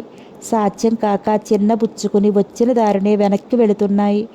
అతని నుంచి ఆమెకు ఏదో పొందాలన్న తపన, తన ప్రియురాలికి ఏమేమో ఇవ్వాలని అతని ఆరాటం ఏకమయ్యాయి. ఆ సమయంలో రెండు శరీరాలు ఒక్కటయ్యాయి. సిగ్గులన్నీ తొలగిపోయాయి. అలసిపోయిన ఆమె అతని గుండెల మీద తల అంచుకుని పడుకుంది. ఆమె చెయ్యి అతని మీసాలను సవరిస్తోంది. అతని చేతులు లాలనగా, ప్రేమగా ఆమె వెన్ను నిమురుతున్నాయి. ఆ కౌగిలే తనకు రక్షణ అన్న భావంతో నిశ్చింతగా, తృప్తిగా గంటలు క్షణాల్లా గడిచిపోతున్నాయి. కాలచక్రంలో 4 రోజులు కిర్రును తిరిగాయి. ఎలక్షన్ ఇంకా 4 వారాలుంది. నవ్యను తన కోడలుగా చేయటానికి చౌదరి గారు ఇష్టపడటం లేదన్న విషయం తెలుసుకున్న మాజీ మంత్రి గారు ఉగ్రుడయ్యారు. తనలాంటి గొప్ప వ్యక్తి అతని కూతురుని కోరి కోడలుగా చేసుకుంటానంటే ఎగిరి గంతేయాల్సింది పోయి నిమ్మకి నీరెత్తినట్టు ఉంటాడా? ఈయనంతు చూస్తానంటూ పళ్ళు కొరికాడు. కాలం కలిసి రానప్పుడు తాడే పావే కరుస్తుందంటారు. అదే నిజమైంది చౌదరి గారి విషయంలో. ఆయన నవ్యను పెళ్లి కొప్పించాలని ఎన్నో విధాల ప్రయత్నించి విఫలమయ్యారు. ఆ మాజీ మంత్రి గారు చౌదరి గారి ప్రత్యర్థి అయిన భూషణం గారితో చేతులు కలిపారు. వాన రాకడా, ప్రాణం పోకడా ఎవరికీ తెలియదంటారు. మన నాయకులు ఎప్పుడు ఏ పార్టీ మారుస్తారో వాళ్ళకే తెలియదు. మంత్రి గారు చేతులు కలపడంతో భూషణం గారి పరపతి పెరిగింది. అయినా తన ప్రయత్నలోపం లేకుండా చౌదరి గారు తన ప్రయత్నాలు తను చేస్తూనే ఉన్నారు. డబ్బు గుప్పిస్తూనే ఉన్నారు. పార్టీలు ఇస్తున్నారు. ముఖ్యమైన మనుషులు కలుసుకుంటున్నారు. నవ్య రోజు జయరాంని కలుసుకుంటూనే ఉంది. ఇద్దరు మానసికంగా శారీరకంగా ఒకరికొకరు మరింత చేరువయ్యారు. కూతురులోని మార్పు ఇందిరాదేవి మనసులో కలవరం సృష్టించిన ఆమె ఎవరో ఒకరిని పెళ్లి చేసుకుంటే చాలనుకుంది. ఒకరోజు నవ్య భోజనం చేయగానే వాంతి చేసుకుంది. మనసులో అనుమానం పొడచూపింది. ఆ సాయంత్రమే లేడీ డాక్టర్ దగ్గరికి వెళ్ళి పరీక్ష చేయించుకుంది. ఆమె అనుమానమే నిజమైంది. ప్రెగ్నెంట్, 2 నెలలు నిండాయి అని చెప్పి ప్రిస్క్రిప్షన్ రాసిచ్చింది డాక్టర్. ఆ విషయం వినగానే వెన్నులో నుంచి వణుకు పుట్టుకొచ్చింది. ఇంటికి రాకుండా హాస్పిటల్ నుంచే జయరాంని కలుసుకోవడానికి వెళ్ళింది. అప్పటికింకా జయరాం రాలేదు. అతని కోసం ఎదురు చూస్తూ కూర్చుంది. దినకరుని రాకతో పశ్చిమాకాశం బంగారు కాంతులు విరజిమ్ముతోంది. మరో అరగంట తర్వాత జయరాం వచ్చాడు. చిన్నబోయిన నవ్య ముఖం చూసి, ఏమిటి అలా ఉన్నావు? మళ్ళీ మీ నాన్నగారి ముందు ధైర్యాన్ని ప్రదర్శించావా అన్నాడు నవ్వుతూ. కాదన్నట్టుగా తల అడ్డంగా ఊపింది. మరెందుకు అలా ఉన్నావు? నవ్య కళ్ళల్లో నీళ్లు ఊరుతున్నాయి. చెప్పు నవ్య, ఎందుకు అలా ఉన్నావు? ఏం జరిగింది? ఆమె గడ్డాన్ని చూపుడు వేలతో పైకెత్తి ఆమె కళ్ళల్లో కళ్ళు పెట్టి చూస్తూ అన్నాడు. అతని భుజం మీద తల అంచుకుని వెక్కి వెక్కి ఏడ్చింది నవ్య. ఎందుకు అలా ఉన్నావు? ఏం జరిగిందో నాతో చెప్పకూడదా? నువ్వు కన్నీళ్లు పెట్టుకోవాల్సిన పరిస్థితులు ఏమిటి? ఓదార్పుగా అనునయంగా అన్నాడు. నేను లేడీ డాక్టర్ దగ్గరికి వెళ్ళానంది వెక్కిళ్ళ మధ్య. ఎందుకు, ఒంట్లో బాగాలేదా? నాకు ప్రెగ్నెంట్ అని చెప్పింది డాక్టర్. ఆ విషయం వినగానే సంతోషించాలి కానీ బాధపడటం ఎందుకు? నేను పిల్లల్ని కంటానికి పెళ్ళి అనే లైసెన్స్ పొందలేదుగా. తనింత భయపడుతూ ఏడుస్తుంటే అదేదో మామూలు చిన్న విషయం అన్నట్టుగా తేలిగ్గా నవ్వుతూ మాట్లాడుతున్న అతను చూస్తుంటే ఒళ్ళు మండిపోయింది నవ్యకు. లైసెన్స్ ఇచ్చేది నేనేగా నవ్య, అదే చిరునవ్వుతో అన్నాడు జయరాం. ఇవ్వమనేగా నా ఏడుపు ఉక్రోషంగా అంది. నువ్వు ఏ క్షణంలో కావాలంటే ఆ క్షణంలో ఇచ్చేస్తాను. రేపు మా నాన్నగారితో మాట్లాడతారా? మాట్లాడను. ఎందుకు? భయంగా అడిగింది. ఆమె మనసులో కోటి అనుమానాలు, 1,00,000 సందేహాలు. మీ నాన్నగారు ముందుగా మా అక్కగారితో మాట్లాడాలి. అప్పటి వరకు చిరునవ్వుతో వెలిగిన అతని ముఖం గంభీరంగా మారిపోయింది. నవ్యకంత అయోమయంగా ఉంది. అతని మీద కోపం, ఆమె మీద ఆమెకే అసహ్యంగా మారింది. మగాడి నన్న అహంకారమా? జయరాం కళ్ళు ఎరుపు రంగుకు తిరిగాయి. అతని ముఖంలోకి చూడటానికే భయపడింది నవ్య. ఎందుకని మా నాన్నగారితో మాట్లాడరు? ధైర్యాన్ని కూడా తీసుకుని అడిగింది. చెప్పానుగా, మీ నాన్నగారు ముందుగా మా అక్కగారితో మాట్లాడాలి. అవునులేండి, మీరు మాత్రం అందరిలాంటి మగాళ్ళు కాదా? ప్రేమించేటప్పుడు అడ్డురాని అహం పెళ్లి విషయం మాట్లాడటానికి అడ్డొచ్చిందా? జయరాం దూరంగా కనిపిస్తున్న కొండల వైపు చూస్తూ మౌనంగా కూర్చున్నాడు. మీ అక్కగారు ఒప్పుకోకపోతే నన్ను వదులుకుంటారా? ఆమె ప్రశ్న వాడి బాణంలా అతని గుండెల్లోకి దూసుకుపోయింది. ఆమె ప్రశ్నకు సమాధానం ఇవ్వకుండా అలాగే నిశ్చలంగా కూర్చున్నాడు. మాట్లాడరే? ఏం మాట్లాడమంటావు? నన్ను ప్రేమించే ముందు మీ అక్కగారి అనుమతి తీసుకుని ప్రేమించారా? నా శీలాన్ని దోచుకోబోయే ముందు మీ అక్కగారి అనుమతి తీసుకున్నారా? అప్పుడులేని అనుమతి ఇప్పుడు మాత్రం ఎందుకు? ఆమె ప్రశ్నకు జయరాం సమాధానం చెప్పలేదు. నవ్య మెదడులో మిషన్లు తిరగసాగినాయి. గాలి వీస్తున్న నవ్య శరీరం అంతా చెమటతో తడిసిపోయింది. తన మీద తనకే అసహ్యం కలిగింది. శరీరంలోని ప్రతి భాగాన్ని మంటల్లో పెట్టి కాలుస్తున్నంత బాధగా ఉంది. తను తొందరపడి చేసిన తప్పుకి ఇలాంటి ఫలితం అనుభవించాల్సిందే, తప్పదు. ఇతనింత మోసగాడని కలలో కూడా ఊహించలేకపోయాను. ఎందుకు చేశాను ఇలాంటి పొరపాటు? భగవంతుడా, నాకెందుకు ఇలాంటి శిక్ష విధించావు? ఇప్పుడు ఏం చేయను? పెళ్లి కాకుండానే తల్లినైతే నా బ్రతికి ఎంత తేలికవుతుంది? జయరాం, ఎందుకు నన్ను ఇలా మోసం చేశావు? నిన్ను అమితంగా ప్రేమించానే, అందుకేనా? ఎందుకు నన్ను ఇలా మోసం చేశారు? నవ్య, ఇప్పుడు నన్ను ఏం ప్రశ్నించొద్దు. మీ నాన్నగారు మన పెళ్లి విషయం మా అక్కగారితో మాట్లాడాలి, అంతే. ఆ తర్వాత నీ ప్రశ్నలంటికి సమాధానం చెప్తాను. ఎంతో శాంతంగా అంటున్న అతని వైపు చరుని చూసింది నవ్య. ఆమె చూపులకే శక్తి ఉంటే అతను నిలువున దహించుకుపోయేవాడు. అతని ముఖంలోకి చూడటానికి కూడా అసహ్యం అనిపించింది. అతను పిలుస్తున్నా వినకుండా లేచి ఇంటికి వచ్చింది నవ్య. నవ్య పిలుస్తూ నవ్య గదిలోకి వచ్చింది ఇందిరాదేవి. కూతురు ముఖం చూసి ఉలిక్కి పడింది. ఎంతోసేపటి నుంచి ఏడుస్తున్నట్లుగా ముఖమంతా ఉబ్బిపోయింది. తడి ఆరని కళ్ళల్లో నుంచి ఇంకా కన్నీళ్లు తారగా చెంపల మీద కారుతూనే ఉన్నాయి. కూతుర్ని అలా చూడగానే ఆమె మాతృహృదయం బాధతో రెపరెపలాడింది. ఏం జరిగిందమ్మా? నవ్య బెడ్ మీద కూర్చుని ఆమె కళ్ళు తుడుస్తూ అంది. వాళ్ళమ్మ భుజం మీద తల అంచి హృదయ భారం తగ్గే వరకు వెక్కి వెక్కి ఏడ్చింది. చెప్పమ్మా, మళ్ళీ ఎవరైనా అవమానం చేశారా? జయరాంతో పరిచయం, ప్రేమ, తనను ప్రెగ్నెంట్ ఆ విషయం చెప్పగానే అతనన్న మాటలన్నీ వాళ్ళమ్మతో చెప్పి గుండె బరువు తగ్గించుకుంది నవ్య. నిన్ను పెళ్లి చేసుకునే ఉద్దేశం లేకపోతే మీ నాన్నగారిని మాట్లాడమని ఎందుకంటాడు? అతను మోసగాడు కాదమ్మా, నువ్వేమీ బాధపడకు. మీ నాన్నగారితో నేను మాట్లాడతాను. నాన్నగారు వాళ్ళ అక్కగారితో మాట్లాడతారా? ఎందుకు మాట్లాడరమ్మా? ఆడపిల్లవాళ్ళం, మనమే వెళ్ళి వాళ్ళతో మాట్లాడటం మన సంప్రదాయం. నేను ఈ రాత్రికే మీ నాన్నగారితో మాట్లాడతాను. నువ్వు భోజనం చేద్దుగాని రామ్మా అంది. వాళ్ళమ్మను బాధ పెట్టడం ఇష్టం లేక ఇష్టంగానే భోజనానికి లేచింది నవ్య. భోజనం చేసి నవ్య తన గదిలోకి వెళ్ళి పడుకుంది. చౌదరి గారు భోజనానికి లేచేసరికి అర్ధరాత్రి అయ్యింది. అప్పటి వరకు నిద్రపోకుండా ఓపికగా అతని కోసం ఎదురు చూస్తూ బెడ్రూమ్లో కూర్చుంది. భార్యను చూడగానే అర్థమైంది చౌదరి గారికి ఆమె తనతో ఏదో ముఖ్యమైన విషయం మాట్లాడటానికే నిద్రపోకుండా కూర్చుందని. నిద్ర రాలేదా ఇందు? ఆమె భుజం చుట్టూ చెయ్యేసి దగ్గరికి లాక్కుంటూ అన్నారు. అదే ఇంకోసారైతే అతని చేతిని విసిరి కొట్టేది. కూతురు విషయం తప్ప ఆమె మనసు దేన్ని పట్టించుకునే స్థితిలో లేదు. ఎంతకాలానికి దగ్గరయ్యావు ఇందు? ఎలక్షన్లో ఓడిపోయినా నాకు బాధ అనిపించదు. ఆమెకు మరింత చేరువవుతూ అన్నారు. రూమ్ లైట్ స్విచ్ ఎడమ చేతితో ఆఫ్ చేశాడు. బెడ్ లైట్ వేశాడు. నీలం రంగు కాంతి డిమ్గా పరుచుకుంది గదిలో. ఇందిరాదేవికి ఈ మధ్య భర్త కౌగిలిలోకి తీసుకుంటే ఒంటి మీద తేళ్లు చీరలు పాకుతున్నంత కంపరంగా ఉంది. అతని నోటి నుంచి వస్తున్న విస్కీ వాసన భరించాలంటే ఆమెకు ప్రాణం మీదకి వచ్చినట్టుగా ఉంది. అయినా వ్యతిరేకించకుండా మౌనంగా అతని చేష్టలను భరిస్తోంది. ఆమె మనసుతో నిమిత్తం లేకుండా పశువుల ఆమె శరీరాన్ని ఆక్రమించుకున్నాడు. అలసటగా కళ్ళు మూసుకుని పడుకున్నాడు చౌదరి గారు. నవ్యకు వెంటనే పెళ్లి చేయాలి. నువ్వేనా మాట్లాడేది? ఎప్పుడు దాని పెళ్లికేం తొందర అనేదానివిగా. నవ్యకు వెంటనే పెళ్లి చేయకపోతే మన కుటుంబ పరువు బజారు పాలవుతుంది. ఎందుకు ఇందు? ఏమిటి నువ్వు అనేది? నవ్యకి 3వ నెల రాబోతోంది. 3వ నెల? అర్థోక్తంగా ఆగిపోయిన చౌదరి గారు 2 నిమిషాల తర్వాత కానీ ఆ మాట అర్థం కాలేదు. అర్థమైన తర్వాత షాక్ తిన్నట్టుగా కొయ్యబారిపోయారు. అమాయకంగా కనిపించే నవ్య అలాంటి పని చేయగలదని ఆయన మనసిక నమ్మలేకపోతోంది. ఎవరినైనా ప్రేమించిందా? అతని పేరు జయరాం. సమితిలోనే పనిచేస్తున్నాడట. మీకు తెలిసే ఉంటుందేమో. అతనా? తెలుసా మీకు? తెలుసు. మన కులమేగా, మనవాళ్లే. ఇంకే? అది కూడా ఇష్టపడిన అతనేగా. వాళ్ళతో మాట్లాడి ముహూర్తం పెట్టిస్తే సరిపోతుంది. అమరావతిలో ఉంటుందంట వాళ్ళ అక్కగారు. ఆమె అక్కడ టీచర్గా పనిచేస్తోందంట. ఆమె తప్ప అతనికి నా అనేవాళ్ళు ఎవరు లేరంట. మీరు ఆమెతో మాట్లాడి వస్తే ఈ విషయం నలుగురిలో తెలియకముందే వెంటనే పెళ్లి జరిపించవచ్చు. రేపు ఉదయాన్నే వెళ్తాను. మళ్ళీ నిర్ణయం మార్చుకోవద్దు. 4 గంటలకు అలారం పెట్టు. ఉదయాన్నే వెళ్ళి ఆమెతో మాట్లాడి వెంటనే వస్తానన్నారు. ఆ రాత్రి ఎంత ప్రయత్నించినా నిద్ర పట్టలేదు. ఆయన మనసు లావాలా ఉడికిపోతోంది. ఇందిరాదేవి మాత్రం ప్రశాంతంగా నిద్రపోతోంది. ఉదయం 5 గంటలకే కాలకృత్యాలు తెచ్చుకుని స్నానం చేసి కారులో అమరావతి బయలుదేరారు. ఆమె చేసే స్కూల్కి వెళ్ళారు. ఈరోజు సెలవు పెట్టింది, ఇంటి దగ్గరే ఉంది అని ఇంటి అడ్రస్ రాసిచ్చింది.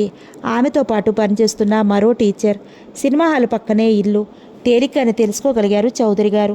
వెళ్ళేసరికి తలుపులు దగ్గరగా వేసున్నాయి. ఏమని పిలవాలా అని ఆలోచిస్తూ 1 నిమిషం అలాగే నిలబడ్డారు. అది 2 పోర్షన్ల డాబా ఇల్లు. 2వ వాటాలో నుంచి 8 సంవత్సరాల వయసున్న పాప వరండాలోకి వచ్చింది. మాలతి టీచర్ గారు ఉండే ఇల్లు ఇదేనా పాప అని అడిగారు ఆ పాపను. అవును, మాలతి ఆంటీని పిలవమంటారా అంది ఆ పాప. పిలువమ్మా అన్నారు. ఆ పాప ఆంటీ అంటూ చనువుగా లోపలికి వెళ్ళింది. 5 నిమిషాల తర్వాత గుమ్మంలో గాజుల చప్పుడు వినిపించి గుమ్మం వైపు చూశారు. ఆమెను చూస్తూ అలాగే నిలబడిపోయారు. ఆమెను ఎక్కడో చూసినట్టుగా ఉంది. ఎంత ఆలోచించినా ఎక్కడ చూసింది గుర్తు రావటం లేదు. గుర్తుకు తెచ్చుకోవాలని ప్రయత్నిస్తున్నారు. మిస్టర్ చౌదరి, ఎందుకు వచ్చావు? కంగుమంది మాలతి గొంతు. ఆమెకు తన పేరు ఎలా తెలుసో, సభ్యత లేకుండా అలా కటువుగా ఎందుకు మాట్లాడుతుందో ఎంత ఆలోచించినా చౌదరి గారికి గుర్తు రావటం లేదు. గుర్తుపట్టలేదా? ఆయన మనసు చదివినట్టుగా అంటున్నా ఆమె వైపు విస్తుపోయి చూడటం తప్ప ఆమె ప్రశ్నకు సమాధానం చెప్పలేకపోయాడు. మీరు తరచుగా మీ అమ్మమ్మ గారి ఊరు వస్తూ ఉండేవారు. మీ అమ్మగారి పక్క ఇంట్లో మాలతి అనే అమ్మాయి ఉండేది. హై స్కూల్ వరకు ఎప్పుడు సెలవులు ఇచ్చినా,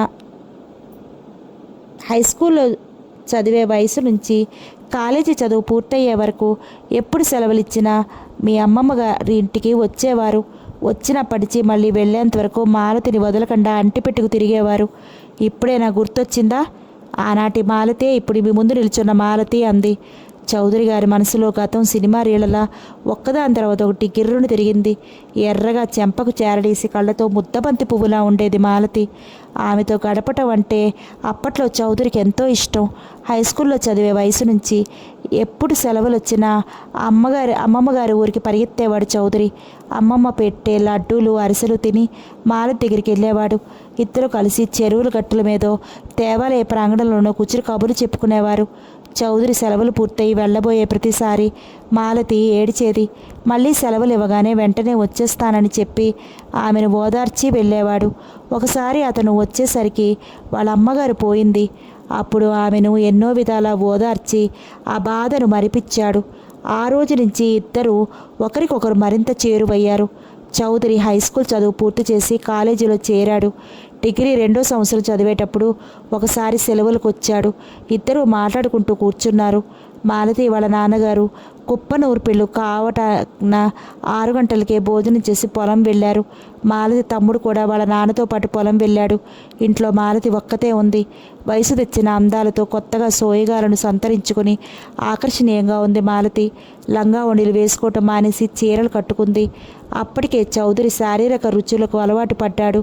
ఆమెను చూడగానే అతని నరాలు జివ్వుమన్నాయి. మాలతికి కూడా అతనంటే ఇష్టం. ఇంటి ముందున పున్నాగ పూల చెట్టు కింద కూర్చున్నారు. చల్లగాలికి తెల్లటి పున్నాగ పూలు రాలి వాళ్ళ మీద పడుతున్నాయి. పున్నాగ పూల పరిమళంతో నిండిపోయాయి. పరిసరాలు చల్లటి వెన్నెల్లో మెరుస్తోన్న అప్సరస లాంటి మాలతి శరీరం సౌందర్యం. మగవాళ్లకు ఆడవాళ్లకు శరీరంలో తేడా ఉన్నట్టే చాలా విషయాలలో తేడా ఉంటుంది. ఆడదానికి ఉన్నంత నిగ్రహం మగవానికి ఉండదు. మాలతి ఎప్పట్లా ఎలాంటి జంకు లేకుండా అతనికి ఎదురుగా కూర్చుంది. చౌదరి అంటే ఆమెకు ప్రాణం. చిన్నతనం నుంచి అతను ఆమె మనసంతా ఆక్రమించుకున్నాడు. మాలతి, చెప్పు, తలనొప్పిగా ఉంది, కాఫీ కావాలి. ఆ విషయం అడగటానికి కూడా మొహమాటమేనా? ఇప్పుడే తీసుకొస్తానంటూ లేచి లోపలికి వెళ్ళింది.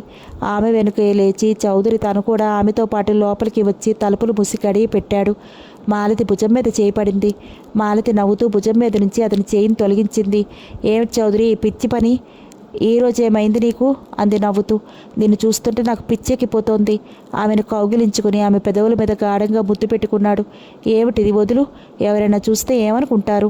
ఇది అసలే పల్లెటూరు. ఈ సమయంలో తలుపులు మూసుకుని మనిద్దరం లోపలుంటే చూసేవాళ్ళు ఏమనుకుంటారు? వదులు. క్రమంగా మాలతి గొంతులో కోపం చోటు చేసుకుంది. మాలతి, కాదనుకు. నువ్వే కాదంటే నేను బ్రతకలేను. ఎలాగో మనిద్దరం పెళ్లి చేసుకుంటాం కదా, భయం ఎందుకు, ప్లీజ్. అతని వెచ్చని ఊపిరికి ఆమె లేత చెంపలు కందిపోతున్నాయి. వదులు, కోపంగా అరిచింది. ఆమె మెత్తని శరీర స్పర్శతో అతని వివేకం ఎగిరిపోయింది. అతని కళ్ళకు ఆమె మెత్తని శరీర లావణ్యం తప్ప ఇంకేవీ కనిపించటం లేదు. ఆమె పెనుకులాడుతున్న కొద్దీ అతనిలోని కాంక్ష మరింత అధికమవుతోంది. వదులు, నువ్వు ఇలా తొందరపడతావనుకుంటే గుమ్మంలోకి రానిచ్చేదాన్ని కాదు. వదులు, అంది కన్నీళ్లతో. మాలతి, నేను వెంటనే పెళ్లి చేసుకుంటాను. భగవంతుని సాక్షిగా చెబుతున్నాను. నా మాట నమ్ము. శరీరం కాలిపోతోంది. ఈ వేడి భరించలేను, కాదనకు. ఆమె చెవిలో గుసగుసలాడాడు. ఆమె వారించిన ప్రయోజనం లేకపోయింది. ఆమె శరీరాన్ని ఆక్రమించుకున్నాడు. ఆ రాత్రి పెళ్లి కాకుండానే ఆమె కన్యత్వాన్ని అతనికి ప్రేమ కానుకగా సమర్పించుకుంది మాలతి.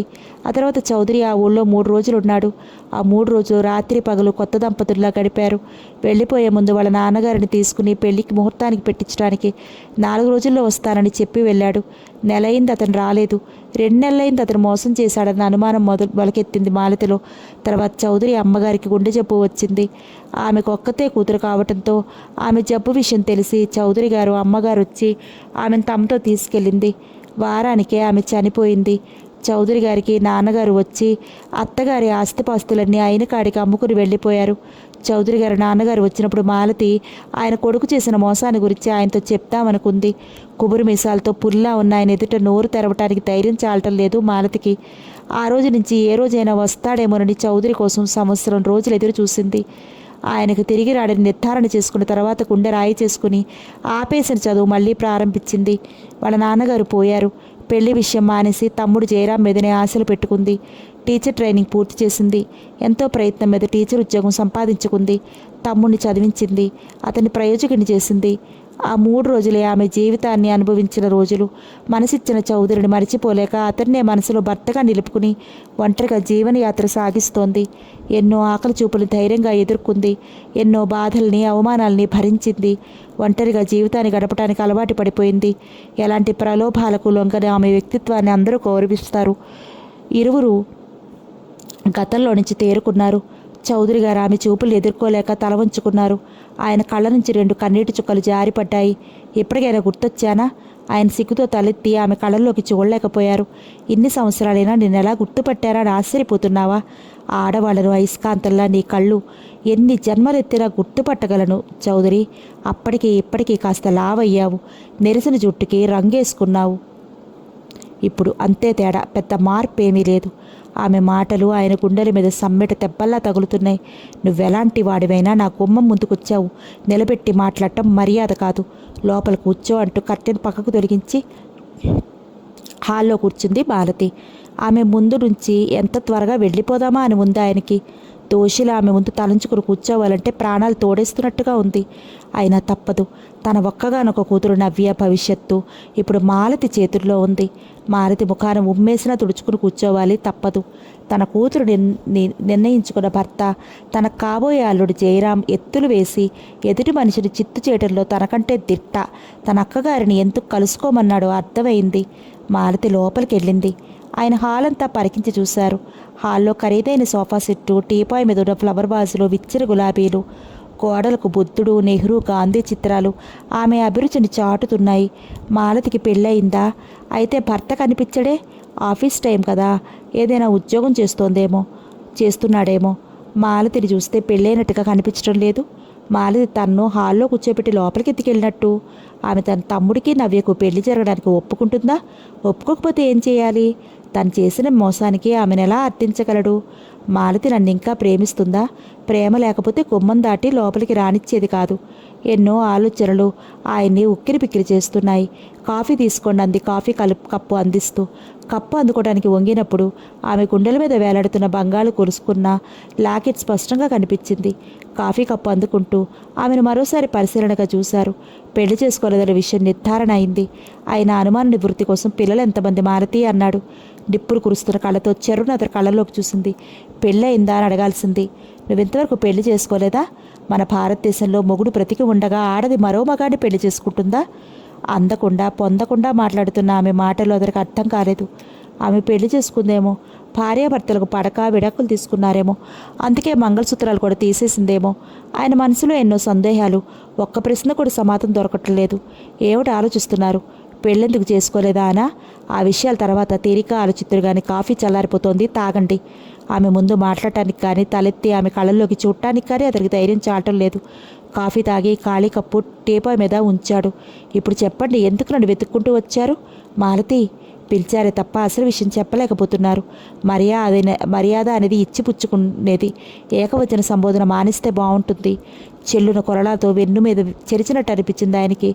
మాట్లాడలేకపోయారు. గుండె గొంతుకులోకి వచ్చినట్టుంది. చెప్పండి, ఎందుకు వచ్చారు? నేను చేసిన తప్పుకి నా కూతుర్ని శిక్షించొద్దని అర్థించడానికి వచ్చాను. మిమ్మల్ని శిక్షించలేను నేను. మీ కూతురు నేను శిక్షించగలను. అసలు విషయం ఏమిటో చెప్పండి. మీలాంటి రాజకీయ ప్రముఖులు, పెద్ద మనుషులు కారణం లేకుండా ఏ పని చేయరు. మీరు వచ్చిన పనేంటో చెప్పండి. అవి మాటల్లా లేవు, పదులైన కత్తుల్లా ఉన్నాయి. మీ తమ్ముడు జయరాం నా కూతురు నవ్య ప్రేమించుకున్నారు. నవ్యకి ఇప్పుడు 3వ నెల. నవ్యను అతను పెళ్లి చేసుకోవటానికి మీ అనుమతి కావాలన్నాడు. ఇక్కడికి వచ్చే వరకు నువ్వే జయరాం అక్కవని తెలియదు. తల వంచుకుని ఆ 4 ముక్కలు పాఠంలా అప్పచెప్పాడు. తెలిస్తే వచ్చేవాళ్ళు కాదా? తెలిసినా రాక తప్పేది కాదు. అయితే నన్నేం చేయమంటారు? మాలతి, నువ్వెవరివో తెలిసిన క్షణంలోనే మానసికంగా నేను చచ్చిపోయాను. చచ్చిన పామును చంపినందువల్ల ప్రయోజనం ఉండదు.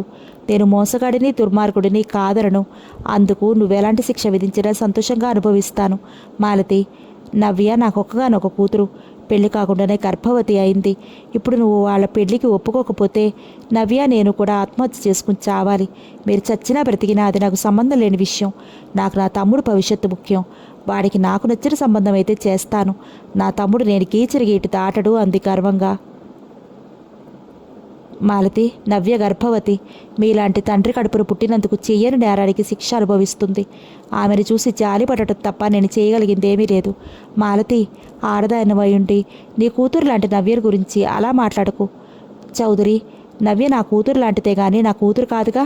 మీ గురించి ఆలోచించాల్సిన అవసరం నాకు లేదు. అంత మాట అనుకో మాలతి. ఈ పరిస్థితుల్లో నువ్వు కాదంటే మా కుటుంబం ముగ్గురు ఆత్మహత్య చేసుకోవాలి. ఎవరికి ఎలా రాసి పెట్టుకుంటే అలా జరుగుతుంది. నాకు పెళ్లి రాతలేదు, జరగలేదు. అలాగే మీ కుటుంబం అంతా ఒకేసారి చావాలని ఉందేమో, అలాగే జరుగుతుందంది కసిగా. ఆయన కళ్ళెత్తి మాలతి వైపు చూశారు. కన్నీరుతో నిండిన ఆయన కళ్ళకు ఆమె రూపం మసక్గా కనిపించింది. ఒక క్షణం 4 కళ్ళు కలుసుకున్నాయి. మాలతి, నీ నిర్ణయం మారదా? ఒకప్పుడు నువ్వు నాకు చేసిన అన్యాయానికి ఎంత కుమిలిపోయానో ఒక్కసారైనా ఆలోచించారా చౌదరి? ఆ 3 రోజులు ముచ్చటగానే గుండెల్లో దాచుకుని ఆ జ్ఞాపకాలనే నెమరు వేసుకుంటూ ఇన్ని సంవత్సరాల నుంచి ఎంత వేదనను అనుభవించానో, ఎన్ని రాత్రులు నిద్రపోకుండా ఏడ్చానో నీకు తెలియదు. ఆ బాధ నీకు అర్థం కావాలంటే ఆ శిక్ష నీ కూతురు కూడా అనుభవించాలి. నీ కూతురు పడుతున్న మరణయాతన అనుక్షణం నీ కళ్ళల్లో చూస్తూ నువ్వు కుమిలి చావాలి. అప్పుడు కానీ నీ మోసానికి బలైపోయిన నా బాధ నీకు అర్థం కాదు. నువ్వు చేసిన తప్పులు తిట్టుకోవడానికి ఈ జన్మ చాలదు. మరో జన్మంటూ ఉంటే ఆ జన్మలోనైనా ఇలాంటి తప్పులు చేయకుండా ఉండాలంటే నువ్వు ఈ శిక్ష అనుభవించి తీరాలి, కోపంగా అంది. తల వంచి కూర్చున్న చౌదరి గారి కళ్ళ నుంచి కన్నీటి చుక్కలు ముత్యాలా రాలిపడుతున్నాయి. పశ్చాత్తాపంతో ఆయన రక్తం మరిగి ఆవిరై కన్నీటి రూపంలో బయటపడుతోంది. నువ్వు కారుస్తున్న 2 కన్నీటి పుట్లుకి ఎన్నో సంవత్సరాలుగా బాధతో బండిపారిపోయిన నా గుండె కరగదు. ఇక నువ్వు వెళ్ళొచ్చు. మాలతి పేపర్ చాటున ముఖం దాచుకుంది. అతను అలాగే కూర్చున్నారు. పేపర్ చాటున ముఖం దాచుకున్న మాలతి కళ్ళు వర్షిస్తున్నాయని అతనికి తెలియదు. మాలతి, ఒకనాటి మన ప్రేమ అయినా నీకు నా మీద జాలి కలిగిస్తుందనుకున్నాను. నాకు సరైన శిక్షే విధించావు. నా కూతురు నేను ఆత్మహత్య చేసుకున్న రోజున నా కోసం 2 కన్నీటి బొట్లు రాల్చు. నా ఆత్మ ఏ లోకంలో ఉన్నా శాంతిస్తుంది. వస్తాను మాలతి. బాధను దుఃఖాన్ని అతి ప్రయత్నం మీద పళ్ళ మధ్య బెగపెట్టి లేచాడతను. ఆగండి అంది. ఈసారి ఆమె గొంతులో కసి, కోపం, ద్వేషం ఏమీ లేవు. శాంతం, సౌమ్యం చోటు చేసుకున్నాయి. పేపర్ మడిచి టీపాయ్ మీద పెట్టింది. ఆమె కళ్ళను చూసి చిత్తరువులా నిలిచిపోయారు ఆయన. మాలతి, ఆయన పెదవులు అస్పష్టంగా పలికాయి. మనసు తెల్ల కాగితం లాంటిది. మొదటిసారిగా ఆ మనసు మీద పడిన ప్రేమ ముద్ర జీవితాంతం చెరిగిపోదు. నవ్య విషయం అంతా జయరాం నాకు చెప్పాడు. నాలా మరో ఆడది కూడా ఏడవాలనే కోరికలు గల శాడిస్టును కాదు నేను. నవ్యకు జయరాంకు పెళ్లి జరుగుతుంది. మాలతి, పొగడ్తలొద్దు. నన్ను క్షమించగలవా మాలతి? నా గుండెల్లో అనుక్షణం కదలాడేది మీ రూపం. నా మనసులో భర్తగా నిలిచిపోయింది మీరు. ఎంతకంటే ఎక్కువగా ఇంకేం చెప్పలేను. వెంటనే వాళ్ళ పెళ్లికి ముహూర్తం పెట్టించండి. వెళ్తాను మాలతి. భోంచేసి వెళ్ళండి. వద్దు మాలతి, నీ కోపాన్నైనా భరించగలిగాను కానీ నీ ఆప్యాయతని భరించాలి. కొన్ని బంధాలు తెంచుకుందామన్నా తెగవు. నీ కూతురు నవ్య మరదలుగా నా ఇంటికి రాబోతోంది. మాలతి, నిన్ను క్షమించమని అడిగే అర్హతను కూడా పోగొట్టుకున్నాను. నీ ఎదురుగా ఉండటానికి గిల్టీగా ఉంది నాకు. వెళ్తాను. ఇప్పుడు మీ మీద నాకు కోపము లేదు, ద్వేషము లేదు. మనిద్దరం చాలా రోజుల తర్వాత కలుసుకున్న స్నేహితులుగా కలుసుకున్నాము. బ్రతుకున్నంత వరకు మనం మంచి స్నేహితులుగానే ఉండిపోదాము. అలాగే మాలతి, ఇంకో విషయం, నేను మీకు భార్యనన్న విషయం కానీ అటువంటి ఆలోచనలు కానీ ఎప్పుడూ మనసులోకి రానియకండి. నేను స్నేహితురాలిని, అంతే. నన్ను నమ్మలేకపోతున్నావా మాలతి? నమ్మలేక కాదు, మన జీవితాలు ఎవరి ముందు తేలిక పడకూడదు. ఆమె సంస్కారానికి, సహృదయతకు మనసులోనే కృతజ్ఞతలు అర్పించాడు. వెళతాను అంటూ లేచాడు. స్నేహితురాలుగానే అతనికి వీడ్కోలునిచ్చింది మాలతి. నవ్యకు జయరాంకు పెళ్లి నిశ్చయమైంది. ముహూర్తం వారం రోజులే ఉంది. మాలతి తమ్ముడు పెళ్లికి 3 వారాల ముందే సెలవు పెట్టింది. అక్కడెవరూ లేకపోవడంతో మాలతి అమరావతి నుంచి వచ్చి చౌదరి గారింట్లో ఉండి పెళ్లి పనుల్లో ఇందిరాదేవికి తోడుగా సహాయం చేసింది. ఆయన మూలంగా మోసపోయిన ఆమె గతాన్ని గుండెల్లోనే సమాధి చేసుకుని అతనికి మంచి స్నేహితురాలుగా అతని కూతుర్నే తన తమ్ముడికి చేసుకుంటూ అతని భార్యకు తోబుట్టువులా నిగ్రహంగా ఉండగలుగుతోందంటే ఆమె సహనానికి, ఓర్పుకు మెచ్చుకోవాలి. భారతదేశం గర్వించదగిన స్త్రీ మాలతి. ఆమె వ్యక్తిత్వం, హుందాతనం, మంచితనం అన్ని విషయాలలోనూ ఆమె సాటి. బంగళాకు రంగులు వేయించారు. పసుపు కారాలు దంచిస్తున్నారు. మాలతి పెళ్లి పనులన్నీ దగ్గరుండి చూస్తోంది. ఆమె రాకతో ఇందిరాదేవి మనసు కుదుటపడింది. దేవతలాంటి ఆమెకు తన కూతురు మరదలు కాబోతున్నందుకు కూతురు అదృష్టానికి మురిసిపోతోంది. నవ్య, జయరాం ఎదురెదురుగా కూర్చున్నారు. దిగులుగా ఉన్న నవ్య ముఖంలోకి చూస్తూ, కొత్త పెళ్లి కూతురువి ముఖం సంతోషంతో వెలిగిపోవాలి కానీ ఇష్టం లేని పెళ్లి చేసుకోబోతున్నట్టు చిన్నబోయి ఉంది ఎందుకు? నాకు ఇష్టం లేని పెళ్లి కాకపోయినా మీకు మాత్రం ఇష్టం లేని పెళ్ళేగా. నవ్య బాధగా పిలిచాడు. మా నాన్నగారు వెళ్ళి మీ అక్కగారి అనుమతి తీసుకురాకపోతే మన పెళ్లి జరిగేది కాదుగా. పిచ్చిదానా, నిన్నెంతగా ప్రేమించాను చెప్పినా నువ్వు నమ్మవు. ఎందుకో తెలుసా? నువ్వు నా మీద పెంచుకున్న ద్వేషం మా అక్కగారి అనుమతి ఎందుకు కావాలన్నానో తెలుసా అంటూ తన బాల్యం నుంచి అప్పటి వరకు జరిగిన విషయాలన్నీ ఒక్కటి కూడా దాచకుండా చెప్పాడు. నవ్య, అక్క తన కోసం తను బ్రతకటం లేదు, నా కోసం బ్రతుకుతోంది. మొదట నిన్ను చూడగానే మీ నాన్న మా అక్కకు చేసిన ద్రోహం మనసులో మెదిలి నా మనసు అగ్నిగుండమైంది. మీ నాన్నగారి మీద ప్రతీకారం తీర్చుకోవడానికి నేను ప్రేమించినట్టు నటించాను. కానీ నవ్య, అమాయకమైన నీ రూపం, కల్మషం లేని నీ మనసు నన్ను అమితంగా ఆకర్షించాయి. నిన్ను మోసం చేయలేకపోయాను. నీ విషయం అంతా ఎప్పటికప్పుడు మా అక్కతో చెప్పేవాడిని. అతను చేసిన తప్పుకి అతని కూతుర్ని శిక్షిస్తావా? నువ్వు ఇలాంటి మోసం చేస్తే జన్మలో నీ ముఖం చూడనంది. మనిద్దరికీ పెళ్లి చేయాలని మా అక్క తొందరపడింది. నిజంగా ఆమె నాకు మాత్రమే కాదు, సమాజంలో ఒక మనిషిగా తీర్చిదిద్దిన దేవత. ఆమెతో మీ నాన్నగారిని మాట్లాడమంటం తప్ప నవ్య? చాలాసేపు ఆలోచించింది నవ్య. అతని మాటలు నిజమే అనిపించింది. మీ మనసు బాధ పెట్టాను, క్షమించు నవ్య. అంత మాట అనకండి. మీ స్థితిలో ఎవరున్నా మీలాగే ప్రవర్తిస్తారు. నా మీద కోపం పోయినట్టేగా? అసలు మీ మీద నాకు కోపం వస్తేగా పోవటానికి. నిజంగా కోపం వస్తే ఈ ఛాయలకు కూడా వచ్చేదాన్ని కాదంది నవ్వుతూ. నవ్య, ఒక్క విషయం, మా అక్క మనసు బాధపడని విధంగా మసులుకోగలవా?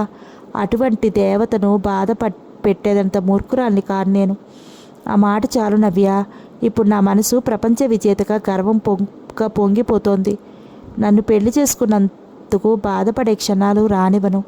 భావోద్రేకంతో ఆమెను గాఢంగా కౌగిలించుకుని ముద్దు పెట్టుకున్నాడు. పెళ్ళయ్యేంతవరకు దూరంగా ఉండాలి. పెళ్ళికి 3 నెలలకు ముందే దగ్గరయ్యాం. పెళ్ళైన 7 నెలలకే నువ్వు కనబోతున్నావు. మనలా పెళ్లి చేసుకునే వాళ్ళు ఎవరైనా ఉంటారా? చిలిపిగా ఆమె చెవిలో గుసగుసలాడాడు. పొండి.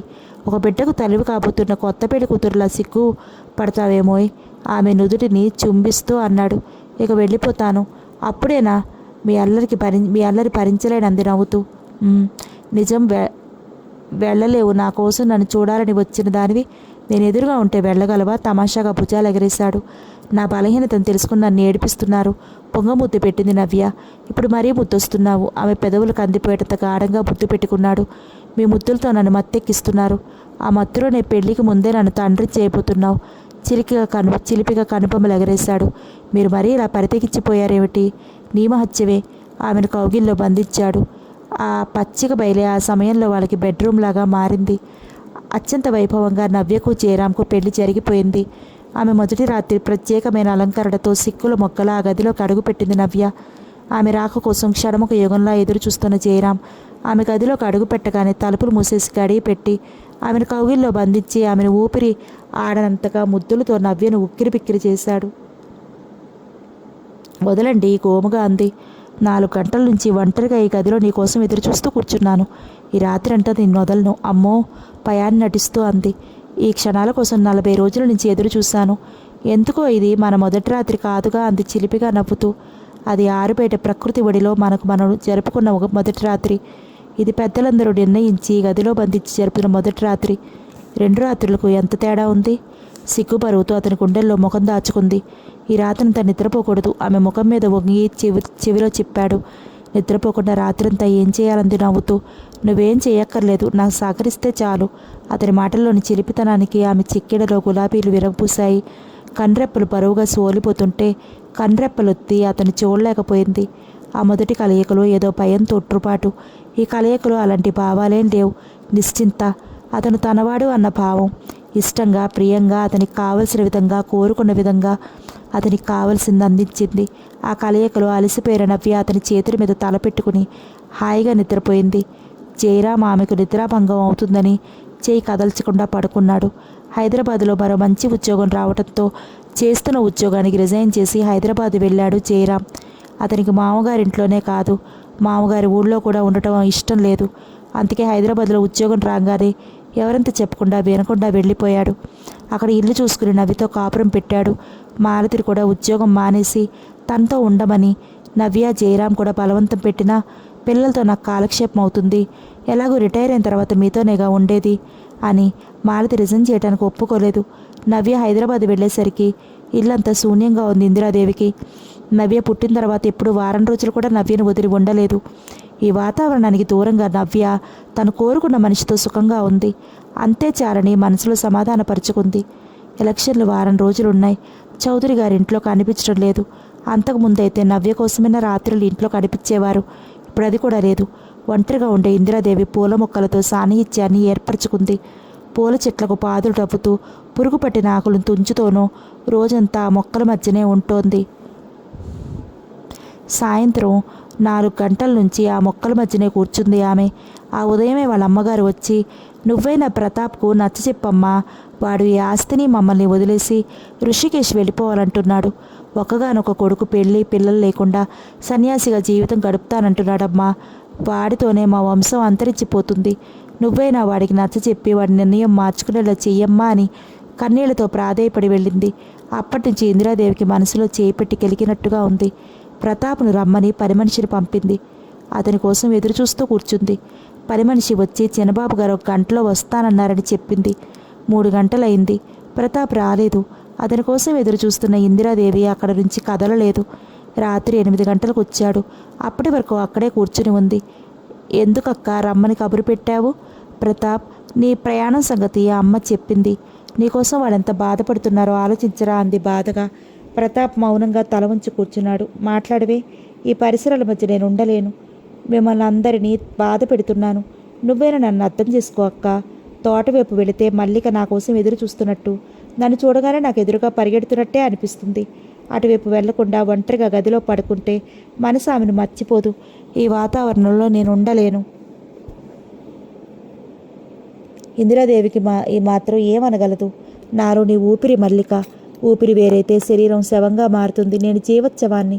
ప్రతాప్, గతాన్ని మర్చిపోవడానికి ప్రయత్నించలేవా?" పరువుగా పలికింది ఇందిరాదేవి గొంతు. "అది నాకు సాధ్యమైతే అమ్మా నాన్నల కోసమైనా వాళ్ళు చెప్పినట్లు పెళ్లి చేసుకుని వాళ్ళ కళ్ళ ముందే ఉండేవాడిని. నేను మల్లికని మర్చిపోలేను. నన్ను ప్రేమించటం మూలంగానే ఆమె బలవంతపు మరణం పొందింది. నేను ఆమె జీవితంలో ప్రవేశించకపోతే మల్లిక చనిపోయి ఉండేది కాదు." 2 చేతుల్లో ముఖం దాచుకుని బావురుమన్నాడు ప్రతాప్. ఆ స్థితిలో అతన్ని ఎలా ఓదార్చాలో కూడా అర్థం కాలేదు ఆమెకు. అతనితో పాటు ఆమె కూడా ఏడుస్తూ కూర్చుంది. ముందుగా తేరుకున్న ప్రతాప్ "అక్క" అని పిలిచాడు. "ప్రతాప్, నువ్వు వెళ్ళిపోతే అమ్మా నాన్నగారు బ్రతకరు. మా ముగ్గురు కోసమైనా నువ్వు ఎక్కడికి వెళ్లకుండా ఇంటి పట్టునుండు. నిన్ను పెళ్లి చేసుకోమని ఎవరు బలవంతం చేయరు. మా కళ్ళ ముందుంటే చాలు. నా బాధ నీకు అర్థం కావటం లేదక్కా. ఇక్కడుంటే నన్ను చూస్తూ వాళ్ళని చూస్తూ నేను మానసికమైన శోభ అనుభవించాలి. అందుకే వాళ్ళకి దూరంగా వెళ్ళిపోవాలనుకుంటున్నాను. నువ్వు దూరంగా వెళ్ళిపోతే నిన్ను చూడకుండా వాళ్ళు ఉండగలరా?" ప్రతాప్ మౌనం వహించాడు. "ప్రతాప్, నీ ఏ బాంధవ్య బంధంతో మీ బావగారిని జైలుకి పంపించకుండా ఊరుకున్నావో ఆ బాంధవ్య బంధంలోనే ఇప్పుడు కూడా నీ నిర్ణయం మార్చుకో" అంది ఇందిరాదేవి కన్నీళ్లతో. ఆమె కన్నీరు చూస్తుంటే ప్రతాప్ నిర్ణయం సడలిపోతుంది. చాలాసేపు ఆలోచిస్తూ కూర్చున్నాడు. "నవ్య లెటర్ రాసింది" అంది. "ఏమని రాసింది?" "నవ్య వాళ్ళు బాగున్నారా? ఎప్పుడు వస్తానంది? వాళ్ళ ఆయన పనిచేసే ఆఫీస్ దగ్గరలోనే మంచి ఇల్లు దొరికిందట. బాగానే ఉన్నారట. ఎప్పుడు వస్తానని రాసింది? నిన్ను వెంటనే హైదరాబాద్కి పంపించమని రాసింది." "నన్నా? ఎందుకు?" "జయరాం బిజినెస్ చేయాలనుకుంటున్నాడట. ఉద్యోగానికి బిజినెస్కి కుదరదు. బావ ఖాళీగానే ఉంటున్నారు కదా. బావను హైదరాబాద్ పంపించు. బావ బిజినెస్ చూసుకుంటూ చేయటానికి ఒప్పుకుంటే ఇద్దరు కలిసి బిజినెస్ చేయొచ్చు. ఆయన ఉద్యోగం చూసుకుంటారు, బావ బిజినెస్ చేసుకుంటారు" అని రాసింది. ప్రతాప్ ఆలోచనలో పడ్డాడు. "ఎలాగో ఈ పరిసరాల్లో నువ్వు ఉండలేవు. కొంతకాలం బిజినెస్ చేస్తూ హైదరాబాద్లో ఉంటే నీకు కాస్త కాలక్షేపంగా ఉంటుంది. మల్లిక నువ్వు మర్చిపోగలుగుతావేమో. నువ్వు వాళ్ళింట్లో ఉండటం ఇష్టం లేకపోతే నవ్య వాళ్ళింట్లో వేరేగా ఇల్లు తీసుకో. అమ్మ నాన్న నిన్ను చూడకుండా ఉండలేరు. నీతో పాటే వాళ్ళు కూడా హైదరాబాద్లో ఉంటారు. ఇక్కడ పొలాలు కౌలుకి ఇవ్వచ్చు. రామయ్య ఇల్లు చూసుకుంటూ ఉంటాడు. నన్ను ఆలోచించుకోనివ్వు." అమ్మా నాన్న కూడా నవ్య లెటర్ చూసి నీతో హైదరాబాద్లో ఉండటానికి ఒప్పుకున్నారు. "నువ్వంతా పట్టుబడుతుంటే ఏం చేయను? నవ్య చెప్పినట్టే వాళ్ళ ఆయనతో కలిసి బిజినెస్ చేస్తాను." ఇందిరాదేవి పెళ్ళైన తర్వాత ఆ క్షణంలో అనుభవించిన ఆనందం, సంతోషం ఎప్పుడూ అనుభవించలేదు. భావోద్రేకంతో కళ్ళల్లో నీళ్లు తిరిగాయి. "కొవ్వొత్తిలా నా కోసం నీ జీవితాన్ని నాశనం చేసుకుంటున్నావు ప్రతాప్" అంది ఏడుస్తూ. "నీ కన్నీళ్లు చూడలేనక్క, ప్లీజ్ కళ్ళు తుడుచుకో" బాధగా అన్నాడు. "నువ్వు రేపు ఉదయమే హైదరాబాద్ బయలుదేరాలి" అంది. ఇంకో రోజు ఆలస్యమైతే ప్రతాప్ మళ్ళీ తన నిర్ణయం మార్చుకుంటాడేమో అన్న భయంతో. "అలాగే" అంటూ లేచాడు ప్రతాప్. ప్రతాప్ జయరాంతో కలిసి హైదరాబాద్లో బిజినెస్ చేస్తున్నాడు. ప్రతాప్ అమ్మా నాన్నగారు కూడా అతనితో పాటు హైదరాబాద్లోనే ఉంటున్నారు. ఇక్కడున్న పొలాలవి అయిన కాడికి అమ్మేసి హైదరాబాద్లో 5 లక్షలు పెట్టి ఉండటానికి మంచి బంగ్లా కొనుక్కున్నాడు ప్రతాప్. మిగతా డబ్బు బిజినెస్లో పెట్టారు. నవ్యకు కట్నంగా చౌదరి గారిచ్చిన డబ్బు ప్రతాప్తో కలిసి చేస్తున్న బిజినెస్లో పెట్టుబడిగా పెట్టాడు జయరాం. చౌదరి గారు ప్రతాప్ కోసం కొన్న ఇంటి దగ్గరలోనే నవ్య వాళ్ళ కోసం ఒక బంగళా కొన్నారు. అందులో నవ్య వాళ్ళు ఉంటున్నారు. ప్రతాప్ తన ఇంటిని రామయ్యకి ఇచ్చాడు. ఆయన బ్రతుకు తెరువు కోసం 5 ఎకరాల పొలం కూడా ఇచ్చాడు. ఆ కౌలు డబ్బులు తింటూ ఆ ఇంట్లో ఉంటున్నాడు రామయ్య. ఎలక్షన్లు అనుకోని కారణం మూలంగా వాయిదా పడ్డాయి. ఆ సమయంలో ఈ వ్యవహారాలన్నీ చక్కబడ్డాయి. మళ్ళీ ఎలక్షన్ల హోరు మొదలైంది. చౌదరి గారు తన కార్యకలాపాల్లో మునిగిపోయారు. నవ్యకు వేరే వ్యక్తితో పెళ్లి జరిగిన దగ్గర నుంచి మాజీ మంత్రి గారు శత్రువులా మారిపోయాడు.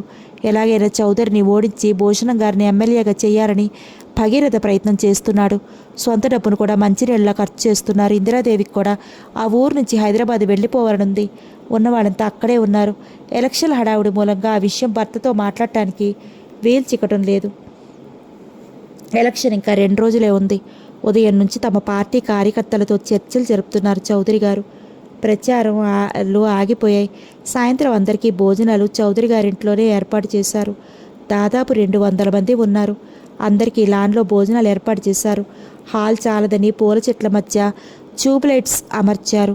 ఆ పరిసరాలు ఖరీదైన సినిమా సెట్టింగ్లా మెరుస్తున్నాయి. అక్కడున్న వాళ్ళంతా సమాజాన్ని దోచుకు తినే దొంగలే. అయినా రకరకాల హోదాల్లో ఉన్న పెద్ద మనుషులు కొందరు గుడిని మింగేవారైతే మరికొందరు గుడిలోని విగ్రహాన్ని మింగేవారు. చౌదరి గారిలో ఒక మంచి గుణం ఉంది. స్త్రీ వ్యామోహం తప్ప డబ్బు మీద వ్యామోహం లేదు. తన డబ్బును ఒకరి కోసం ఖర్చు చేస్తారు కానీ ఒకరి డబ్బు కావాలనుకోరు. ఎలక్షన్లో చౌదరి గారు దాదాపు 5 లక్షలు ఖర్చు చేశారు. అవతలి వాళ్ళు 10 లక్షల దాకా ఖర్చు పెట్టి ఉంటారు. ఎలక్షన్ల ప్రచారాలు ఓట్ల కోసం నోట్లు కుప్పిస్తున్న తీరు చూస్తే భారతదేశం పేద దేశం అంటే ఎవ్వరూ నమ్మరు. అటువంటి పార్టీలప్పుడు ఒక్క పూట ఖర్చయ్యే డబ్బులో 4 కుటుంబాల వాళ్ళు 4 నెలలు కడుపు నిండా తిండి తింటారు. 200 మంది భోజనం కోసం 100 అరకోడి పెట్టెలు, 50 కిలోల రొయ్యలు, 50 కిలోల చేపలు, 200 కోడిగుట్లు, ఇన్ని రకాల వంటకాలు 4 వంట మనుషులు తయారు చేశారు. మసాలా వంటకాలు గుమగుమలాడుతున్నాయి. ఖరీదైన ఫారిన్ మందు బాటిల్స్, సోడాలు ముందుగా టేబుల్ మీద ప్రత్యక్షమయ్యాయి. తాగుతూ తినటానికి రొయ్యల వేపుడు, చికెన్తో నిండిన ప్లేట్స్, 10 మంది సర్వర్స్ హడావుడిగా వాళ్ళ మధ్య తిరుగుతూ ఎవరికి కావాల్సిన వాళ్ళకి అందిస్తున్నారు. తాగుతూ తింటున్నారు, తింటూ తాగుతున్నారు. పాశ్చాత్య సంగీతం మత్తును మరింత పెంచుతోంది. అందరూ గెలుపు చౌదరి గారిదే అని ముక్తకంఠంతో చెప్పారు. ఆయనను వేణోళ్ళ పొగుడుతున్నారు. అటువంటి పార్టీ ఏర్పాటు చేసినందుకు మరీ మందు ప్రభావం ఎక్కువైన వాళ్ళు చౌదరి గారిని గెలిపించి తీరుతామని, అలా గెలిపించకపోతే ఆత్మాహుతి కావించుకుంటామని బల్ల మీద గుద్ది మరీ చెప్తున్నారు. నవ్వులతో, మాటలతో, అరుపులతో, గ్లాసులు చప్పుడుతో, ప్లేటుల మోతలతో ఆ వాతావరణం చెత్త కుండీ దగ్గర కాట్లాడుకునే కుక్కలు గుర్తుకు తెస్తోంది. ఒకరు మాట్లాడుకునేది ఒకరు వినిపించడం లేదు. ఎవరేం మాట్లాడుతున్నారో వాళ్ళకే అర్థం కావటం లేదు. ఆ గొడవకి బెడ్రూమ్లో పడుకున్న ఇందిరాదేవికి నిద్ర పట్టడం లేదు. అసహనంగా బెడ్ మీద దొర్లుతూ పడుకుంది. అర్ధరాత్రి 1 గంటకు వాళ్ళ భోజనాలు పూర్తయ్యాయి. ఆ ఊరి వాళ్ళు భోజనాలు అయిపోగానే వాళ్ళ ఇళ్లకు వెళ్ళిపోయారు. పక్క ఊరి వాళ్ళని గెస్ట్ హౌస్లో పడకలు ఏర్పాటు చేయించారు. తూలుతూ సోలిపోతున్న వాళ్లను జీపులో ఎక్కించుకుని గెస్ట్ హౌస్కి చేరవేస్తున్న డ్రైవర్. చౌదరి గారు కూడా మాట్లాడుతూ వాళ్ళతో పాటు గెస్ట్ హౌస్లోనే ఉన్నారు. ఆయన రాలేదని బెడ్రూమ్ తలుపులు తెరిచి పడుకుంది ఇందిరాదేవి. చాలా రాత్రి గడిచిపోయిందేమో, నిద్ర పట్టింది. హఠాత్తుగా మెలకు వచ్చింది. పక్కనెవరో పడుకున్నట్టు అనిపించింది. చౌదరి గారేమో అనుకుని మగతగా కళ్ళు తెరవకుండా అలాగే పడుకుంది. చౌదరి గారు ఎప్పుడు ఖరీదైన సెంటు వాడతారు.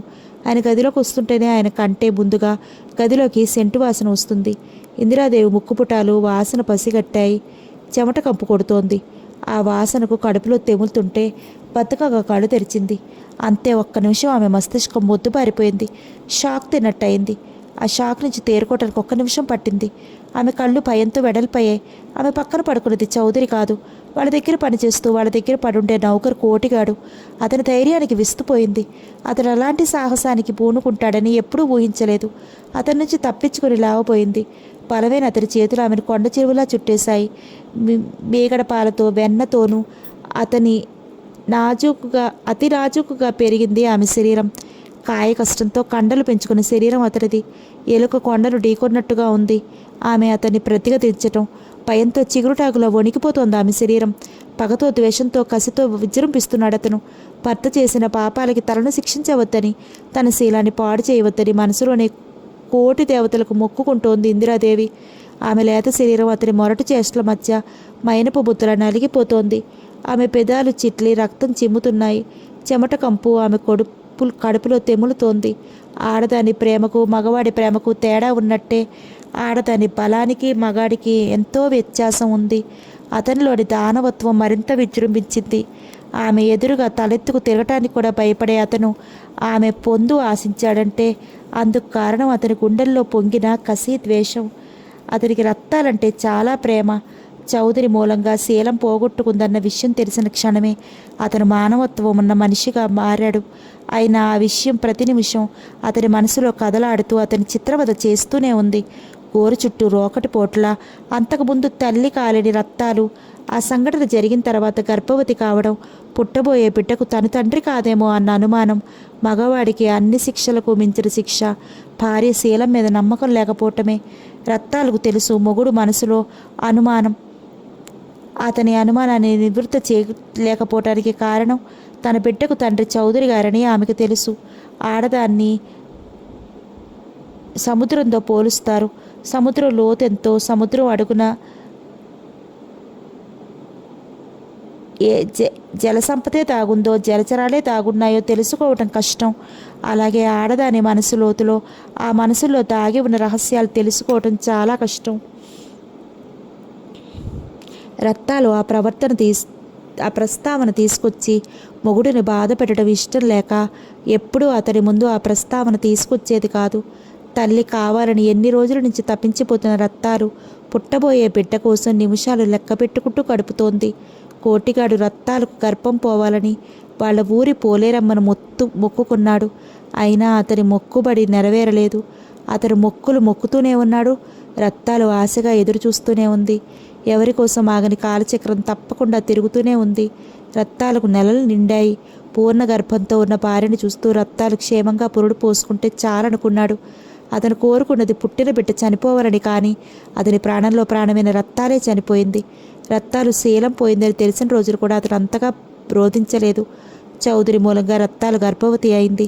అతని మూలంగానే చనిపోయిందన్న బాధతో చౌదరి గారి మీద కసి వెల్లువలా పెరిగింది. గొంతు పిసికి చంపేస్తే నిమిషాల్లో ప్రాణం పోతుంది. చెయ్యో కాలో తీసేస్తే నెల రోజుల్లో కోలుకుంటాడు. అటువంటి చిన్న చిన్న శిక్షలతో అతన్ని మనసు చల్లారదు. ఎంతమంది ఆడవాళ్ళ శీలాన్ని దోచుకున్నాడో, ఎంతమంది చావులకు కారణపోతుడయ్యాడో ఆ మనిషికి కూడా అటువంటి శిక్షే విధించాలి. అప్పుడు కానీ చావలేక బ్రతకలేక బ్రతికినంతకాలం కుమిలి చస్తాడు. ఆ అవకాశం కోసమే ఎదురు చూస్తున్నాడు. వెతకపోయిన తీగ కాలికి తగిలినట్లుగా చౌదరి గారే అతన్ని వెతుక్కుంటూ వచ్చారు. వెంటనే అవకాశం కోసం ఎదురు చూస్తున్న అతను ఆయన వెంట వచ్చి కోటలో పాగా వేశాడు. మంచి జాతి గల పాము పగబడితే ఆ మనిషిని కాటు వేసి చంపుతుంది, లేదా తనే చచ్చిపోతుంది. పగపట్టిన కోటిగాడు చౌదరి గారిని కాటు వేయటానికి ఇన్ని రోజులకు అవకాశం చిక్కింది. అతను కాటుకు బలైంది మాత్రం ఇందిరాదేవి. అతని మొరటు చేష్టలకు భయంతోనూ ఆమె స్పృహ కోల్పోయింది. ఆ స్థితిలో ఉన్న ఆమెను రక్తపు ముద్దలా మార్చాడు కోటిగాడు. తెల్లవారింది. ఇందిరాదేవి స్పృహలేని స్థితిలో అచేతనంగా మంచం మీద పడుంది. ఆమె పక్కనే కోటిగాడు నిద్రపోతున్నాడు.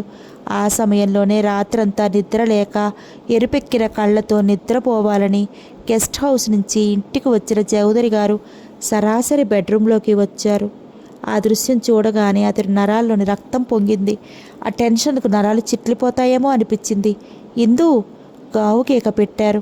ఆ అరుపుకి ఇందిరాదేవి తెలివిలోకి రాలేదు. కానీ కోటిగాడు మాత్రం దిక్కున లేచి కూర్చున్నాడు. నిన్ను షూట్ చేసి చంపేస్తాను అంటూ రివాల్వర్ కోసం గదిలోకి వచ్చి వెతకపోయారు. ఒరేయ్ చౌదరి, నువ్వు నన్ను ఏం చేసినా నాకు భయం లేదు. 100 గొడ్లను తిన్న రాంబందు కూడా ఏదో ఒక ఉప్పెన కొట్టుకుపోతుందిరా. ఒరే కుక్క, ఎన్నో సంవత్సరాలు నీకు నమ్మున్న బట్టులా ఉన్నాను.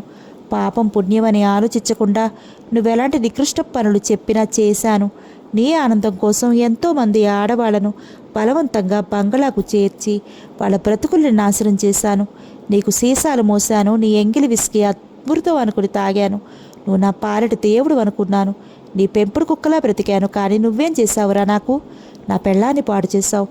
ఆ రోజే నేను కసితీరా పొడిచి చంపుదామనుకున్నాను. అలా చేస్తే నువ్వు ఒక్క పోటుతోనే చస్తావు. తన ఆడదాన్ని పరాయి మగవాడు అని అనుభవించాడని తెలిస్తే ఆ మొగాడికి అంతకు మించిన నరకం ఉండదు.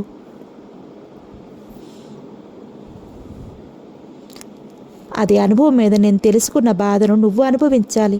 ఆ బాధ ఎటువంటిదో నువ్వు అనుభవిస్తే బ్రతికినంతకాలం నువ్వు పరాయి ఆడదాని జోలికి కాదు కదా, కన్నెత్తి కూడా చూడవు. అందుకేరా నీ బ్రతుకుని ఇన్ని రోజులు పొడిగించాను. ఒరేయ్, నా పెళ్ళాన్ని నువ్వు పాడు చేసావు, నీ ఆడదాన్ని నేను పాడు చేశాను. నీ పెళ్ళాన్ని పాడు చేసింది నీ పాలేరు, అది కూడా గుర్తుపెట్టుకో. కోటిగాడి మాటలకు కాళ్ళ కింద భూమి కదులుతున్నట్టు అనిపించింది. నెత్తి మీద రాళ్ళవర్షం కురుస్తున్నట్టు అనిపించింది. రివాల్వర్ వెతకాలనే విషయం కూడా మర్చిపోయి స్థానంలో నిలబడిపోయారు చౌదరి గారు. ప్రతి క్షణం నువ్వు చావాలి. ఒరే చౌదరి, అనుమానంతో నీ భార్యను చంపకు. ఆమెకు ఏ పాపం తెలీదు. నేనంటే ఎంతో అసహ్యం కూడా. పెనుగులాడి అలసిపోయింది. తెలివి తప్పి పడిపోయింది. నీ కారణంగా ఆమెను పాడు చేశాను. ఆమె తప్పేమీ లేదు. నీ పెళ్ళాం దేవత లాంటిదిరా. ఆ మహా ఇల్లాలని అనుమానంతో చంపక ఏలుకో. అంతేకాదురా, ఇక నుంచైనా ఏ ఆడదాని జోలికి పోకుండా మనిషిగా బ్రతకరా అంటూ కోపంగా ఊశాడు కోటిగాడు. చౌదరి గారు ఆ స్థితి నుంచి తేరుకోకముందే కోటిగాడు చరచర ఆ గది నుంచి బయటికి వెళ్ళిపోయాడు. ఎప్పటికో తేరుకున్న అతను ఇందిరాదేవిని నర్సింగ్ హోమ్కి తీసుకెళ్లాడు. చౌదరి గారి పరపతి హోదా తెలిసిన లేడీ డాక్టర్కి ఇమ్మనకుండా, ఎలా జరిగిందని కూడా ప్రశ్నించకుండా ట్రీట్మెంట్ మొదలుపెట్టింది. 4 రోజులు నర్సింగ్ హోమ్లోనే ఉండాలని చెప్పింది. ఆ సాయంత్రానికి నర్సింగ్ హోమ్ నుంచి ఇంటికి వచ్చిన చౌదరి గారు తలపట్టు కూర్చుండిపోయారు. ఉదయం కాఫీ భోజనం ఏమీ లేదు. నౌకరు కుర్రాడు బాటిల్ సరంజామా అంతా ఆయన ముందున్న టీపాయ్ మీద పెట్టి వెళ్ళాడు. ఖాళీ కడుపుతో విస్కీ బాటిల్ ఓపెన్ చేశాడు. ఒక్కొక్క పెగ్గు గొంతు నుండి మండిస్తూ కడుపులోకి జారిపోతోంది. ఆపకుండా తాగుతూనే ఉన్నారు. గొంతు మండుతూనే ఉంది. శరీరాన్ని మంటల్లో పెట్టి కాలుస్తున్నా అంత బాధ ఉండదు. కత్తితో ముక్కలుగా తరుగుతున్నా అంత బాధ ఉండదు. అతి చిత్రమైన బాధ, ఎవరికి చెప్పుకోలేని బాధ, అంతరంగాన్ని మదించే బాధ, నరకాన్ని భరించే బాధ. కోటిగాడు మాటలు రాళ్ళ దెబ్బలా తగులుతున్నాయి.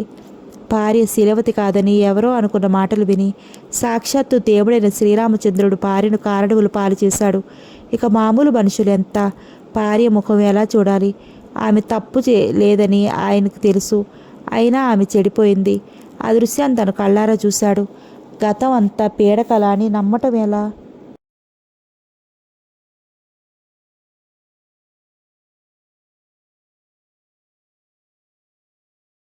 అంతకు ముందులా ఇందును ప్రేమించగలనా? ఆమెను చూడగానే సుకుమారమైన ఆమె చెంపలను కోటిగాడు కసిగా కొరికిన దృశ్యం కళ్ళ ముందు కదులుతుంటే ఎలా ఆమె పెదవులను ముద్దు పెట్టుకోవటం? ఆమెను చూడగానే ఒకే పడక మీద కోటిగాడి ప్రక్కన స్పృహలేని స్థితిలో ఆమె పడుకున్న తీరు, ఆ భంగిమ గుర్తుకొస్తాయే. ఎలా ఆ శరీరాన్ని చేతుల్లోకి తీసుకోవటం? ఆమెకు దూరంగా ఉంటే అదెలా వీలవుతుంది? మీరేం శ్రీరామచంద్రులు కాదుగా, శ్రీకృష్ణుడు లాంటి వారేగా. ఒక్కడితో చెడిపోయానని నాతో కాపురం చేయడానికి సంశయిస్తున్నారే. రోజుకొకరితో చెడిపోయిన మీతో నేను కాపురం చేయటం లేదా? మీకో న్యాయం, నాకో న్యాయమా? ఎవరు చెప్పారు ఈ న్యాయస్థానం, ఈ న్యాయశాస్త్రం అని నన్ను నిలదీసి అడిగితే నేనేమి సమాధానం చెప్పగలను? ఆలోచనల తీవ్రతను భరించలేక మరో పెగ్గు తాగాడు. నరాల్లోని రక్తం మరుగుతోంది. ఆ వేడికి నిషా తలకెక్కటం లేదు. అయినా తనను తాను మర్చిపోయే వరకు తాగాలనుకున్నారు. ఒక బాటిల్ ఖాళీ అయింది. అది చూసిన నౌకరు కుర్రాడు రాము మరో క్వార్టర్ బాటిల్ తీసుకొచ్చి టీపాయ్ మీద పెట్టాడు. ఆ బాటిల్ ఖాళీ అయింది. కడురెప్పలు మత్తుగా మూసుకుపోతున్నాయి. ఆకలి తెలియటం లేదు. తన శరీరం ఏ స్థితిలో ఉందో తెలియటం లేదు. కళ్ళ ముందు ఎంత మరిచిపోదామన్నా మరపు రాకుండా గుండెను గాయం చేస్తోంది. అలాగే సోఫాలోనే తలవాల్చి మత్తులోకి జారిపోయాడు. రాముకు ఆశ్చర్యంగా ఉంది. యజమాని ధోరణి. చౌదరి గారు ఎప్పుడూ కంపెనీ లేకుండా బాటిల్ ఓపెన్ చేయరు. అదే కాక రేపు ఎలక్షన్ అనగా ఈ రోజు ఇలా తాగుతూ కూర్చోవటం మరీ ఆశ్చర్యంగా ఉంది. ఆయన స్నేహితులు, శ్రేయోభిలాషులు, రాజకీయ అతిరథ మహారథులందరూ అనుకోవటం ఆయన భార్యకు హఠాత్తుగా గుండెపోటు వచ్చింది. హాస్పిటల్లో అడ్మిట్ చేశారు. ఆ బాధతో చౌదరి గారు కుమిలిపోతున్నారు. ఆయన ఒంటరిగా ఉండనివ్వటం మంచిదని ఆయన పక్కకు రాలేదు. ఎలక్షన్ రోజు రానే వచ్చింది. మనిషి ఒక అంతస్తుకు చేరుకున్న తర్వాత ఆ అంతస్తు నిలబెట్టుకోవడం కోసం ఎన్నో ఇష్టమైన పనులు చేయాలి. ఆయన గారికి తిండి లేదు, నిద్ర లేదు, మనసుకు శాంతి లేదు. అయినా మనసులోని అగ్నిగుండాన్ని మనసులోనే దాచుకుని పైకి నలుగురు కోసం నవ్వుతూ నటించాలి. ఎమ్మెల్యేగా గెలవాలన్న కోరిక చచ్చిపోయింది. అయినా పరువు కోసమైనా ప్రయత్న లోపం లేకుండా కనిపించాలి. అందుకే మనసులోని బాధను ముఖంలో కనిపించనీయకుండా ఎలక్షన్ హడావుడిలో పాల్గొన్నారు. ఓటింగ్ పూర్తి అయింది. చౌదరి గారి ఇంటికి చేరుకున్నారు. జనం ఆయన్ని ఎలా ఒంటరిగా ఉండనిస్తారు? పెళ్లి ఇల్లులా జనంతో నిండిపోయింది ఆయన బంగళా. అందరూ ఆయన భార్య త్వరగా కోలుకుంటుందని ధైర్యం చెప్పేవారు, సానుభూతి కురిపించేవారు, ఆయన స్థితికి జాలి పడేవారు. రకరకాల మనుషులు, రకరకాల భావాలు. ఆ రాత్రంతా ఆ బంగళాలో లైట్లు వెలుగుతూనే ఉన్నాయి. అంత హడావుడిలోనూ ఆయన గంట గంటకు నర్సింగ్ హోమ్కి ఫోన్ చేసి భార్యను గురించి తెలుసుకుంటూనే ఉన్నారు. ఆమె ఎదురుపడాలంటే అమితమైన బాధగా ఉంది ఆయనకు. ఆ టెన్షన్తోనే ఆ రెండో రోజు దినచర్య మొదలైంది. ఓట్ల లెక్కింపు మొదలైంది. ఆ సాయంత్రానికల్లా గెలుపు ఓటమి తెలిసిపోయింది. చౌదరి గారు చిత్తుగా ఓడిపోయారు. గెలిచిన భూషణం గారి ఊరేగింపు మొదలైంది. కొంతమంది ఫిరాయింపుదారులు అప్పుడే ప్లేటు ఫిరాయించి భూషణం గారి మెడలో పూలదండలు వేస్తూ ఆ ఊరేగింపులో పాలు పంచుకుంటున్నారు. పార్టీ మీద అభిమానం ఉన్నవాళ్ళు, చౌదరి గారి ఆత్మీయులు తప్ప అందరూ ఆయన వదిలి వెళ్ళిపోయారు. నిర్వేదంగా, నిర్లిప్తంగా శిలలా అలాగే కూర్చుండిపోయారు. ఆయన ఓటమి గురించి ఆలోచించటం లేదు. జీవితంలో ఓడిపోయిన ఆయనకు ఈ ఓటమి ఏముంది? ఊరేగింపుల గురించి, పార్టీ ఫిరాయింపుదారుల గురించి కూడా ఆలోచించటం లేదు. ఆయన అంతరంగాన్ని ఒకే ఒక ప్రశ్న వేధిస్తోంది. భార్యను హాస్పిటల్ నుంచి రేపు ఉదయం తీసుకెళ్లమని డాక్టర్ ఫోన్ చేసి చెప్పింది. ఆమె ముఖంలోకి చూడటం ఎలా? ఆమెతో మాట్లాడటం ఎలా? ఇంట్లో ఆమె తిరుగుతుంటే ఈ సన్నివేశాన్ని మర్చిపోవటం ఎలా? అలా అనుకుని ఆమెను ఎన్ని రోజులు నర్సింగ్ హోంలో ఉంచగలడు? ఎలాగో డాక్టర్ని బ్రతిమాలి ఆమె రేప్ చేయబడిందన్న విషయం గుప్తంగా ఉంచి భార్యకి గుండెపోటు వచ్చినట్టుగా ప్రచారం చేయించాడు. ఇప్పుడు నర్సింగ్ హోమ్ నుంచి ఇంటికి తీసుకురాకపోతే ఇందిరాదేవి ఏమనుకుంటుందో, వచ్చిన తర్వాత ఆమె ప్రవర్తన ఎలా ఉంటుందో? ఆయన ఆలోచనలే ఆయన అమృతంగా బాధ పెడుతున్నాయి. డ్రైవర్ని కారు తీసుకువెళ్ళి హాస్పిటల్ నుంచి అమ్మగారిని ఇంటికి తీసుకురమ్మని పంపించాడు. తను కావాలని ఆ సమయంలో ఇంట్లో లేకుండా వెళ్ళిపోయాడు. మళ్ళీ ఆయన ఇంటికి చేరుకునేసరికి అర్ధరాత్రి దాటింది. తడబడే అడుగులతో బెడ్రూమ్లోకి వచ్చాడు. ఇందిరాదేవి జాడ కనిపించలేదు. ఆ గదిలో నుంచి బయటకు వచ్చి అన్ని గదులు వెతికాడు. ఎక్కడా కనిపించలేదు. కారు షెడ్లోనే ఉంది. డ్రైవర్ ఇంటికి వెళ్ళిపోయాడు. వరండాలో పడుకున్న రామును నిద్రలేపి అమ్మగారు ఎక్కడికి వెళ్ళారో అని అడిగాడు. అమ్మగారు హాస్పిటల్ నుంచి ఇంటికి రాలేదు బాబుగారు. పనికుర్రాడు కళ్ళు నులుపుకుంటూ సమాధానం చెప్పాడు. గుండెలు దడదడలాడాయి. హాస్పిటల్ నుంచి ఇంటికి రాకుండా ఎక్కడికి వెళ్ళినట్టు? ఒక్క నిమిషం ఏం చేయాలో తోచక అలాగే నిలబడ్డాడు. హాస్పిటల్కి ఫోన్ చేశారు. సాయంత్రం 5 గంటలకే హాస్పిటల్ నుంచి వెళ్ళిపోయారని చెప్పింది నైట్ డ్యూటీ నర్స్. నిమిషానికి టెన్షన్ పెరిగిపోతోంది. రామును డ్రైవర్ని పిలుచుకురమ్మని పంపించారు. డ్రైవర్ పక్క వీధిలోనే ఉంటున్నాడు. 10 నిమిషాల తర్వాత డ్రైవర్ కాసిం వచ్చాడు. కాసిం, అమ్మగారిని హాస్పిటల్ నుంచి తీసుకురమ్మని చెప్పానుగా, నువ్వు వెళ్ళలేదా? జారిపోతున్న ధైర్యాన్ని కూడ తీసుకుంటూ అడిగాడు. కారులో తీసుకొచ్చాను. ఇంట్లో లేదు. ఎక్కడికి వెళ్ళింది? అమ్మగారు హాస్పిటల్ నుంచి సరాసరి వాళ్ళ అమ్మగారి ఇంటికి వెళ్ళారు. సరే, నువ్వు వెళ్ళు అన్నారు. అంతకు మించి వివరాలు అడగడానికి ఆయనకు మనసు ఒప్పలేదు. ఇందిరాదేవి పుట్టింటికి వెళ్ళిందనే విషయం మనసు కాస్త ఊరట కలిగించినా ఇంటికి రాకుండా అక్కడెందుకు వెళ్ళినట్టు? ఇందుకు కూడా ఇంటికి రావడానికి ముఖం చెల్లటం లేదా? ఎంతకాలం ఉంటుంది అక్కడైనా? అర్ధరాత్రి వెళ్లే కంటే రేపు ఉదయమే వెళ్ళి మాట్లాడొచ్చు అనుకున్నారు. నిద్ర పట్టక బాటిల్ ముందు కూర్చున్నారు. ఇందిరాదేవిలో జరిగిపోయిన సంఘటన చాలా మార్పు తీసుకువచ్చింది. ఒక విధమైన తెగింపు ఆమెలో చోటు చేసుకుంది. మగవాడి స్వార్థానికైనా పగకైనా బలయ్యేది ఆడదే. ఈ ప్రజాస్వామ్య పరిపాలనలో కూడా ఆడదాని శీలానికి రక్షణ లేకుండా పోయింది. ఉదయం 10 గంటలకు తలస్నానం చేసి జుట్టు ఆరబెట్టుకుంటూ కూర్చుంది. రాత్రిపూట రామయ్య వంట చేసి అన్నం ప్లేట్లో పెట్టుకొచ్చి తినేదాకా ఊరుకోలేదు. రాత్రి నుంచి ఆమెను కనిపెట్టి కూర్చున్నాడు. ఇందిరాదేవి ద్వారానే జరిగిన విషయం తెలుసుకున్న అతను ఆమె ఎప్పుడు ఏ అఘాయిత్యానికి తలబడుతుందో అన్న భయంతో రాత్రంతా వరండాలో కూర్చున్నాడు. ఉదయం కూడా పాలు కాచి బలవంతంగా ఆమె చేత తాగించి వంట చేస్తూ వంటగదిలోనే ఉన్నాడు. గేటు తీసుకుని చౌదరి గారు రావడం చూడనట్టుగా ముఖం తిప్పుకుని జుట్టు ఆరబెట్టుకుంటూ అలాగే కూర్చుంది ఇందిరాదేవి. చౌదరి గారు లోపలికి వచ్చి ఆమెకు ఎదురుగా కూర్చున్నారు. ఇందు అని పిలిచారు మార్దవంగా. తలెత్తి చూసింది ఇందిరాదేవి. ఒక్క నిమిషం ఇరువురి కళ్ళు కలుసుకున్నాయి. ఇద్దరికీ ఒకరితో ఒకరు మాట్లాడుకోవడానికి మాటలు కరువయ్యాయి. ఆ నిశ్శబ్దాన్ని భరించడం బాధగా ఉంది. ఎవరి ఆలోచనల్లో వాళ్ళు మునిగిపోయారు. నిమిషాలు మౌనంగా దొర్లిపోతున్నాయి. ఆ నిశ్శబ్దాన్ని ఛేదిస్తూ చౌదరి గారు, ఇంటికి రాకుండా ఇక్కడికి ఎందుకు వచ్చావు అన్నారు. నిర్లక్ష్యంగా సమాధానం చెప్పకుండా ముఖం తిప్పుకుంది ఇందిరాదేవి. ఆమె ప్రవర్తన చెల్లున కొరడాతో చరిచినట్టు అనిపించింది చౌదరి గారికి. ఏం ఆలోచించారు అంది. ఏ విషయం? నా విషయం. ఏం ఆలోచించమంటావు? సమాధానం చెప్పవలసింది నేను కాదు, మీరు. ఆమె ఏడుస్తుందని, బాధపడుతుందని, జరిగిన దానికి తన తప్పు లేదని ప్రాధేయపడుతుందని ఊహించుకుంటూ వచ్చిన చౌదరి గారికి భార్య వింత ప్రవర్తనకు మతిపోయింది. ఆమె అంత సూటిగా ధైర్యంగా మాట్లాడుతుందని ఊహించలేకపోవటం మూలంగా ఆమె మాటలకు కంగు తిన్నాడు. ఆలోచించడానికి ఏముంది అన్నారు బాధను దిగమింగుతూ. ఇంకా నాతో కాపురం చేయగలరా? సూటిగా భర్త కళ్ళలోకి చూస్తూ అడిగింది. ఇందు, జరిగింది చాలదన్నట్లుగా కత్తుల్లాంటి మాటలతో నన్నెందుకు చిత్రవద చేస్తావు? నేను ఈ విషయాన్ని మర్చిపోవాలని ప్రయత్నిస్తున్నాను. నువ్వు అదే విషయాన్ని పదే పదే గుర్తు చేస్తున్నావు. చూడండి, ఈ అగ్నిజ్వాల ప్రతిక్షణం మనసులో రగులుతూనే ఉంటుంది. నన్ను చూసినప్పుడల్లా అగ్నికి ఆజ్యం తోడైనట్టుగా ఆ బాధ మరింత ఎక్కువ అవుతుంది. ఒకరిని ఒకరు శత్రువులుగా భావించుకుంటూ ఒకే కప్పు కింద ఉండడం ఇద్దరికీ మంచిది కాదు. అందుకని ఏం చేయమంటావు? అన్నీ ఆలోచించుకుని నేను ఒక నిర్ణయానికి వచ్చాను. ఏమిటది? మనం కలిసి ఉండటం కంటే విడిపోవటమే మంచిదని. పదునైన కత్తిని బలంగా గుండెల్లో దించినంత బాధ అనిపించింది చౌదరి గారికి. ఇందు, ఈ వయసులో మనం విడిపోతే నలుగురు ఏమనుకుంటారో నాకు అనవసరం. నవ్యను గురించి అయినా ఆలోచించాలిగా. నవ్యను గురించి అయినా ఆలోచించడానికి జయరాం ఉన్నాడు. అతని నీడలో దాని జీవితం హాయిగా గడిచిపోతుంది. జయరాం కుసంస్కారి కాదు. నా పరువు ప్రతిష్టలు బజారు పాలైనా నీకు అక్కర్లేదా? ఇంటి పరువు పోయినా నీకేం బాధ లేదా? ఆమె ముఖంలోకి చూస్తూ అడిగారు. అందుకని చెడిపోయిన పెళ్ళంతో కాపురం చేస్తారా? ఇందు అరిచారు. అరిచినంత మాత్రాన ఒక నిజం అబద్ధంగా మారదు కదా. ఎందుకు నన్ను ఇలా మాటలతో చంపుతున్నావు? అందువల్ల నీ మనసుకి ఏదైనా సంతోషం కలుగుతుందా? వేదనగా అడిగారు. సంతోషమే కలుగుతుంది. 25 సంవత్సరాలు మీతో అనుభవించిన నరకానికి ప్రతిఫలం ఇప్పుడు మీరు అనుభవిస్తుంటే సంతోషంగా ఉంది. మీరు చేసిన పాపాలన్నిటికీ పరిహారంగా మీరు అనుభవిస్తున్న నరకయాతను చూస్తుంటే సంతోషంగానే ఉంది. నేను పడిన వేదన, బాధ ఇప్పటికైనా మీకు అర్థమైనందుకు మాటల్లో చెప్పలేనంత సంతోషంగా ఉంది అంది బాధగా, కోపంగా. ఆమె మాటలకు చౌదరి గారు వంచిన తల ఎత్తలేకపోయారు. శీలం అంటే మీకు విలువ లేకపోయినా నాకు విలువ ఉంది. నిప్పులు కావాలని ముట్టుకున్నా, పొరపాటును ముట్టుకున్నా కాలుతుంది. జరిగిన దానికి నా ప్రమేయం లేకపోయినా నేను చెడిపోయాను. మీ భార్యగా ఇంకెప్పటికీ ప్రవర్తించలేను.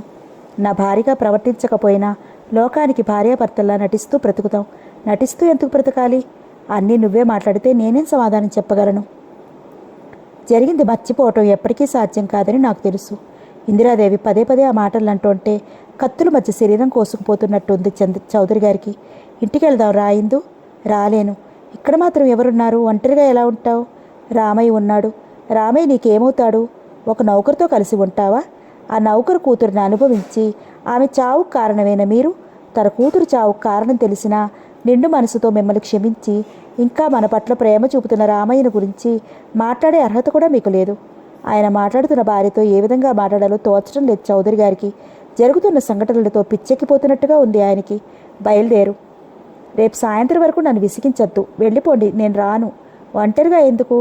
గొడవ మానేసి ఇంటికి వెళ్దాం రాయిందు. నా మీద కోపం ఉంటే అది తీర్చుకునే విధానం అది కాదు. ఇంటికి వచ్చిన తర్వాత నువ్వేం మాట్లాడినా ఎలా ప్రవర్తించినా పర్వాలేదు. నలుగురు నీకు గుండె జబ్బు అనుకుంటున్నారు. ఇప్పుడు నువ్వు ఇలా వేరుగా ఉంటే ఏదో జరిగిందనుకుంటారు. నలుగురు 4 రకాలుగా అనుకోవటానికి మనకెందుకు అవకాశం ఇవ్వాలి? నా మాట విను. ఆవేశం తగ్గించుకుని ఆలోచించు. నీకు నా మీద పగ తీర్చుకోవటం ముఖ్యమా? ఈ ఇంటి పరువు ప్రతిష్టలు కాపాడుకోవడం ముఖ్యమా? ఆమెకు నచ్చచెప్పే ధోరణిలో శాంతంగా అన్నారు చౌదరి గారు. రేపు సాయంత్రం వరకు నన్ను రమ్మని బలవంతం చేయొద్దు. ఎల్లుండి ఉదయమే ఈ సమస్యకు పరిష్కారం చెప్తాను. అంతవరకు నన్ను ఒంటరిగా వదిలేయండి. ఎంతసేపు చెప్పినా నీ ధోరణి నీదే గాని నా మాట వినిపించుకోవే. నేను చెప్పేది కూడా అదే. వెళ్ళిపోండి. ఇక్కడి నుంచి రేపు సాయంత్రం వరకు నన్ను ఒంటరిగా ఉండనివ్వండి అంది కోపంగా, కటువుగా. చౌదరి గారికి ఆమె గొంతు పిసికి చంపాలన్నంత ఆవేశం, తను ఆత్మహత్య చేసుకుని చావాలన్నంత కోపం వచ్చినా దిగమింగుకొని సౌమ్యాన్ని, శాంతాన్ని ఎరువు తెచ్చుకుని చాలాసేపు అలాగే కూర్చున్నారు. ఆమె తన నిర్ణయాన్ని మార్చుకుని ఇంటికి వస్తుందేమోనని 2 గంటలు గడిచిపోయాయి. చౌదరి గారు ఇందిరాదేవి శిలల్లా కూర్చున్న చోటనే కదలకుండా కూర్చున్నారు. వంటగది గుమ్మం దగ్గర కూర్చున్న రామయ్య వాళ్ళ మధ్య జరుగుతున్న సంభాషణ అంతా వింటూనే ఉన్నాడు. భార్యాభర్తల మధ్య తను కల్పించుకోవటం మంచిది కాదని ఊరుకున్నాడు. మనిషికి అదృష్టం కలిసి వస్తే విధి ఆ మనిషిని అందలం ఎక్కిస్తుంది. హిమాలయాలంత ఎత్తు ఎదిగేలా చేస్తుంది. దురదృష్టం వెంటాడితే విధి వక్రిస్తే అధోపాతాళానికి విసిరేస్తుంది. అన్ని మూలల నుంచి సమస్యల వలయాలే ఎదురయ్యి ఆ మనిషిని ఉక్కిరిబిక్కిరి చేస్తాయి. అదృష్టం కలిసి వచ్చినంతకాలం ఎదురులేని వ్యక్తిగా కోరుకున్న జీవితాన్ని అనుభవిస్తాడు. రాజభోగాలతో గడిపిన చౌదరి గారికి ఇప్పుడు ఒక్కసారిగా ఎన్నో సమస్యలు చుట్టుముట్టాయి. సాలెగూడు వలలో చిక్కుకుపోయిన ఈగల ఈ సమస్యలను ఛేదించుకోలేక ఉక్కిరిబిక్కిరైపోతున్నాడు. ఆ స్థితిలో అక్కడ కూర్చోలేక ఇంటికి వెళ్ళిపోయాడు. ఆయన వెళ్ళిన తర్వాత రామయ్య వచ్చి ఇందిరాదేవికి ఎదురుగా కూర్చున్నాడు. అతని వాలకం చూస్తే తనతో ఏదో మాట్లాడటానికి వచ్చినట్టుగా ఉంది. అది గమనించి ఆమె, ఏమిటి రామయ్య అంది. నువ్వు పొరపాటు చేసావేమో అమ్మా అన్నాడు. తనకంటే చిన్నదైన ఆమెను మొదటి నుంచి అతను అమ్మ అనే పిలుస్తాడు. లేదు రామయ్య, మరోసారి ఆలోచించమ్మా. ఆలోచించే ఈ నిర్ణయం తీసుకున్నాను. చూడమ్మా, నువ్వు వయసు మళ్ళిన దానివి కాదు. 40 సంవత్సరాలు నిండలేదు. మగదక్షత లేకుండా ఒంటరిగా ఎలా ఉండగలవమ్మా? ఆయన ఒక ఇంట్లో, నువ్వు ఈ ఇంట్లో. నలుగురు ఏమనుకుంటారమ్మా? అతనికి లేని బాధ నీకెందుకు? నువ్వేం కావాలని తప్పు చేయలేదుగా. ఈ విషయంలో నా నిర్ణయం మారదు. అనుభవం మీద చెప్తున్నానమ్మా. పురుషాధిపత్యం గల మన దేశంలో ఆడది ఎంత గౌరవంగా బ్రతకాలనుకున్నా బ్రతకనివ్వరమ్మా. రామయ్య, నువ్వు నా తండ్రి లాంటి వాడివి. నాకు పని చేసి పెట్టవా? నువ్వు చేయమనటం నేను చేయలేకపోవటమా? ఏం చేయాలో చెప్పమ్మా. కోటిగాడి ఊరు వెళ్ళి టాక్సీలో రేపు సాయంత్రానికి ఇక్కడ తీసుకుని రావాలి. అమ్మా, ఏమిటి మీరనేది? ఆ దుర్మార్గుడిని ఇక్కడికి తీసుకురమ్మంటారా? నా కళ్ళ పడితే ముక్కలుగా నరికి వాడి శరీరాన్ని కాకులకు కత్తెలకు వెయ్యాలనుకుంటున్నాను. బంగారం లాంటి మీ బ్రతుకులో నిప్పులు చెరిగాడు. వాడు ఈ బంగళాలో అడుగు పెడితే దేవాలయం లాంటి ఇల్లు కూడా అపవిత్రమవుతుందమ్మా అన్నాడు కోపంగా. రామయ్య, ఒక్క విషయం అడుగుతాను చెప్పు. ఇంత కోపం పౌరుషం గలవాడివి. నీ కూతురు చావు కారణమైన నా భర్తను ఎందుకు బ్రతకనిచ్చావు? మీ ఆయన ఎందుకు చంపలేదు? కంగుతున్నాడు రామయ్య. ఆ విషయం ఆమెకు తెలుసు అనుకోలేదు. మాట్లాడవే రామయ్య. పిచ్చి తల్లి, ఇప్పుడు ఆ విషయం ఎందుకమ్మా అన్నాడు బాధను దిగమింగుకుంటూ. చెప్పలేవు రామయ్య. ఆయన ధనవంతుడు కాబట్టి అతను ఏం చేసినా ఎవరూ అతన్ని ఏమీ చెయ్యలేకపోతున్నారు. కోటిగాడు పేదవాడు కాబట్టి అతని శరీరాన్ని ముక్కలు చేయాలనుకుంటున్నారు. ఇద్దరు చేసింది ఒకే విధమైన తప్పైనప్పుడు ఇద్దరికీ ఒకే రకం శిక్ష విధించాలి కదా. నా కూతురు లాంటి నీ నుదుటి కుంకుమ నా చేతులతో తుడిచేయలేకపోయానమ్మా అన్నాడు దుఃఖంతో. అతని గొంతు పొంగురుపోయింది. చౌదరి గారి మూలంగా అతను భార్యను పోగొట్టుకున్నాడు. ప్రతీకారం తీర్చుకున్నాడు. నా మీద అతనికి ఏమీ పగలేదు. ఆడది పిరికివాడైన మగవాడిని అసహించుకుంటుంది. అందుకే రామయ్య, అతని మీద నాకు కోపం లేదు, పగ లేదు అంది శాంతంగా ఇందిరాదేవి. తనెప్పుడూ చూడని కొత్త వ్యక్తిని చూస్తున్నట్టుగా కళ్ళు పెద్దవి చేసుకుని ఆమె వైపు చూశాడు. కోటిగాడు మగాడు. భార్యకు జరిగిన అన్యాయానికి ప్రతీకారం తీర్చుకున్నాడు. రామయ్య, నువ్వు అతన్ని తీసుకురావాలి.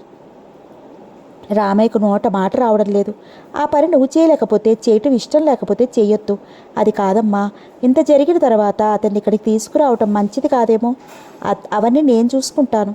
అతన్ని ఇక్కడికి తీసుకురావటం ఎందుకమ్మా? తీసుకొచ్చిన తర్వాత చెప్తాను. అతను మన పక్క ఊర్లోనే ఉంటున్నాడు. బహుశా ఇప్పుడు మళ్ళీ అక్కడికే వెళ్ళుంటాడు. నేను రమ్మంటే వస్తాడా? నేను రమ్మన్నానని చెప్పు. జరిగిన దానికి భయపడి ఎటో పారిపోయి ఉంటాడు. రామయ్య, మనకు భయపడేటంత పిరికివాడు కాదతను. ఇందిరాదేవి మాటలు రామయ్యకు అర్థం కావటం లేదు. తను వెళ్ళనంటేనే ఆమె బయలుదేరేలా ఉంది.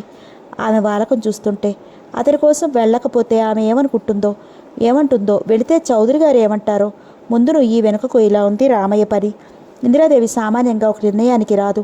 వస్తే ఇక ఆ నిర్ణయానికి తిరుగుండదు. ఆ విషయం రామయ్యకు అనుభవపూర్వకంగా తెలుసు. ఆలోచించి కోటిగాడి ఊరు వెళ్ళటానికే నిర్ణయించుకున్నాడు రామయ్య. రామయ్య వెళ్ళి కోటిగాడిని తీసుకొచ్చాడు. ఆవేశంలో అతను చేసిన నేరానికి ఎంత బాధపడుతున్నాడో అతన్ని చూస్తేనే అర్థమవుతోంది. ఉరిశిక్ష పడిన ఖైదీలా మృత్యుగా గృహంలోకి అడుగుపెట్టినట్లుగా వచ్చి ఇందిరాదేవి ముందు నిల్చున్నాడు. రామయ్య వచ్చి రమ్మన్నారని చెప్పగానే ఏం అర్థం కాలేదు కోటిగాడికి. తనను జైలుకు పంపుతారని తెలుసు. శిక్ష అనుభవించడానికి కూడా సిద్ధంగానే ఉన్నాడు అతను. అందుకే ఏం ఆలోచించకుండా రామయ్య వెంట వచ్చాడు. ఏదో పనున్నట్టుగా రామయ్య అక్కడి నుంచి తప్పుకున్నాడు. ఆ వాతావరణంలో ఉండాలంటే ముళ్ళ మధ్య ఉన్నట్టుగా ఉంది అతనికి. క్షమించండి, తల ఉంచుకుని అన్నాడు. పశ్చాత్తాపంతో అతను కుమిలిపోతున్నాడు. అందుకు నిదర్శనం అతని కన్నీళ్లు. ఇందిరాదేవి మౌనం అతన్ని మరింత బాధ పెడుతోంది. కోపంలో కొరడా దెబ్బలు కొట్టినా అతనికి అంత బాధ అనిపించదేమో. ఎందుకు రమ్మన్నారంట? రమ్మనగానే వచ్చావు, చాలా ధైర్యం ఉందే. తప్పు చేశాను, పిరికితనంగా పారిపోలేకపోయాను. ధైర్యంగా శిక్ష అనుభవించడానికి వచ్చాను. ఏం శిక్ష విధించమంటావు? మీరు ఎలాంటి శిక్ష విధించినా నాలాంటి దుర్మార్గుడికి చాలదు. పోలీసులకు చెప్పి జైల్లో పెట్టించండి, ఉరిశిక్ష పడేలా చేయండి అన్నాడు ఎంతో బాధగా తలొంచుకొని. అది కోర్టు విధించే శిక్ష. అంత మాత్రాన నాకు జరిగే ప్రయోజనం ఏముంది?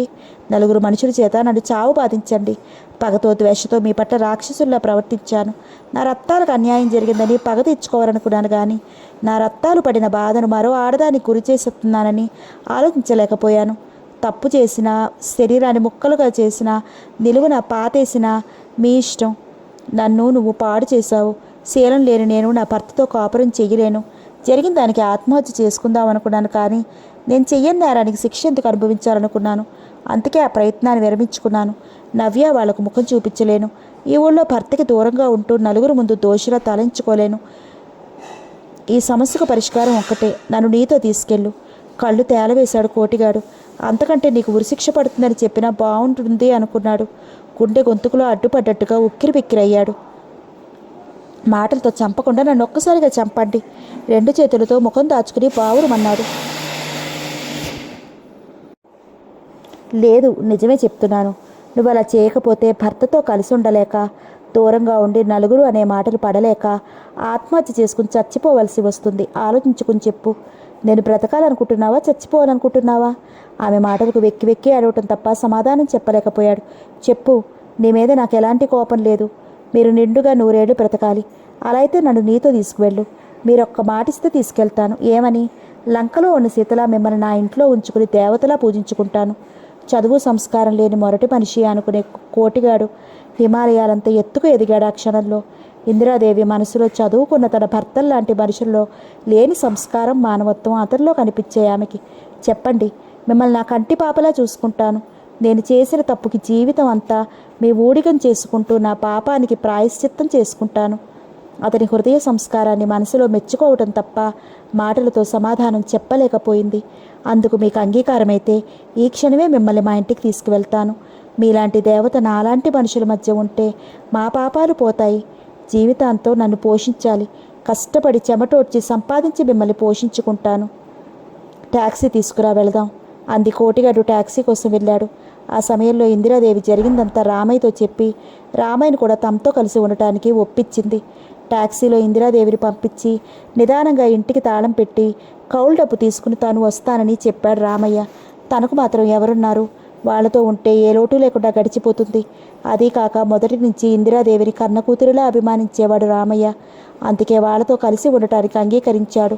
కోటిగాడు ట్యాక్సీ తీసుకురాగానే రామయ్యతో చెప్పి ఇందిరాదేవి అతడితో కలిసి వాళ్ళ ఊరు ట్యాక్సీలో వెళ్ళిపోయింది. చౌదరి గారు రాలేదు.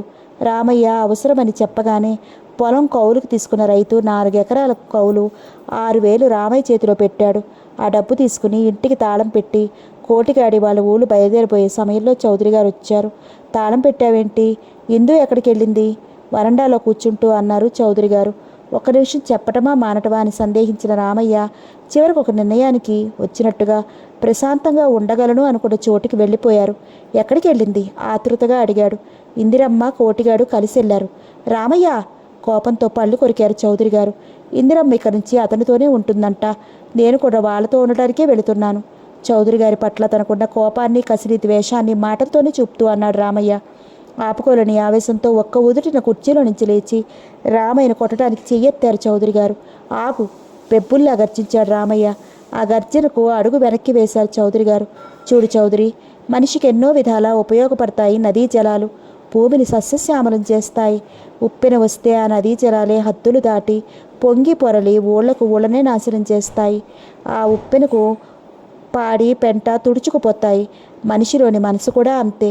మంచితనం, సహనం చచ్చిపోతే పగ, కోపం, ద్వేషం ఉప్పెనలా పొంగుతాయి. కోడికాడిలా పొంగిన పగ అనే ఉప్పెనకు నీ బ్రతుకు లేని సంతోషం తుడిచిపెట్టుకుపోయింది.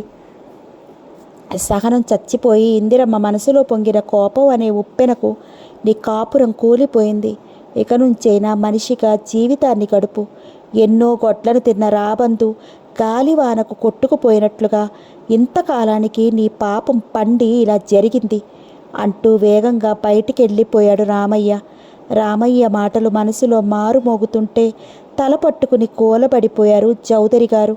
ఆ సమయంలో ఆయన బాధను అర్థం చేసుకుని ఆయన ఓదార్చడానికి కూడా ఎవరూ లేరు. ఇందు ఇందు అంటూ ఆయన మనసు ఆక్రోశిస్తోంది. సమాప్తం.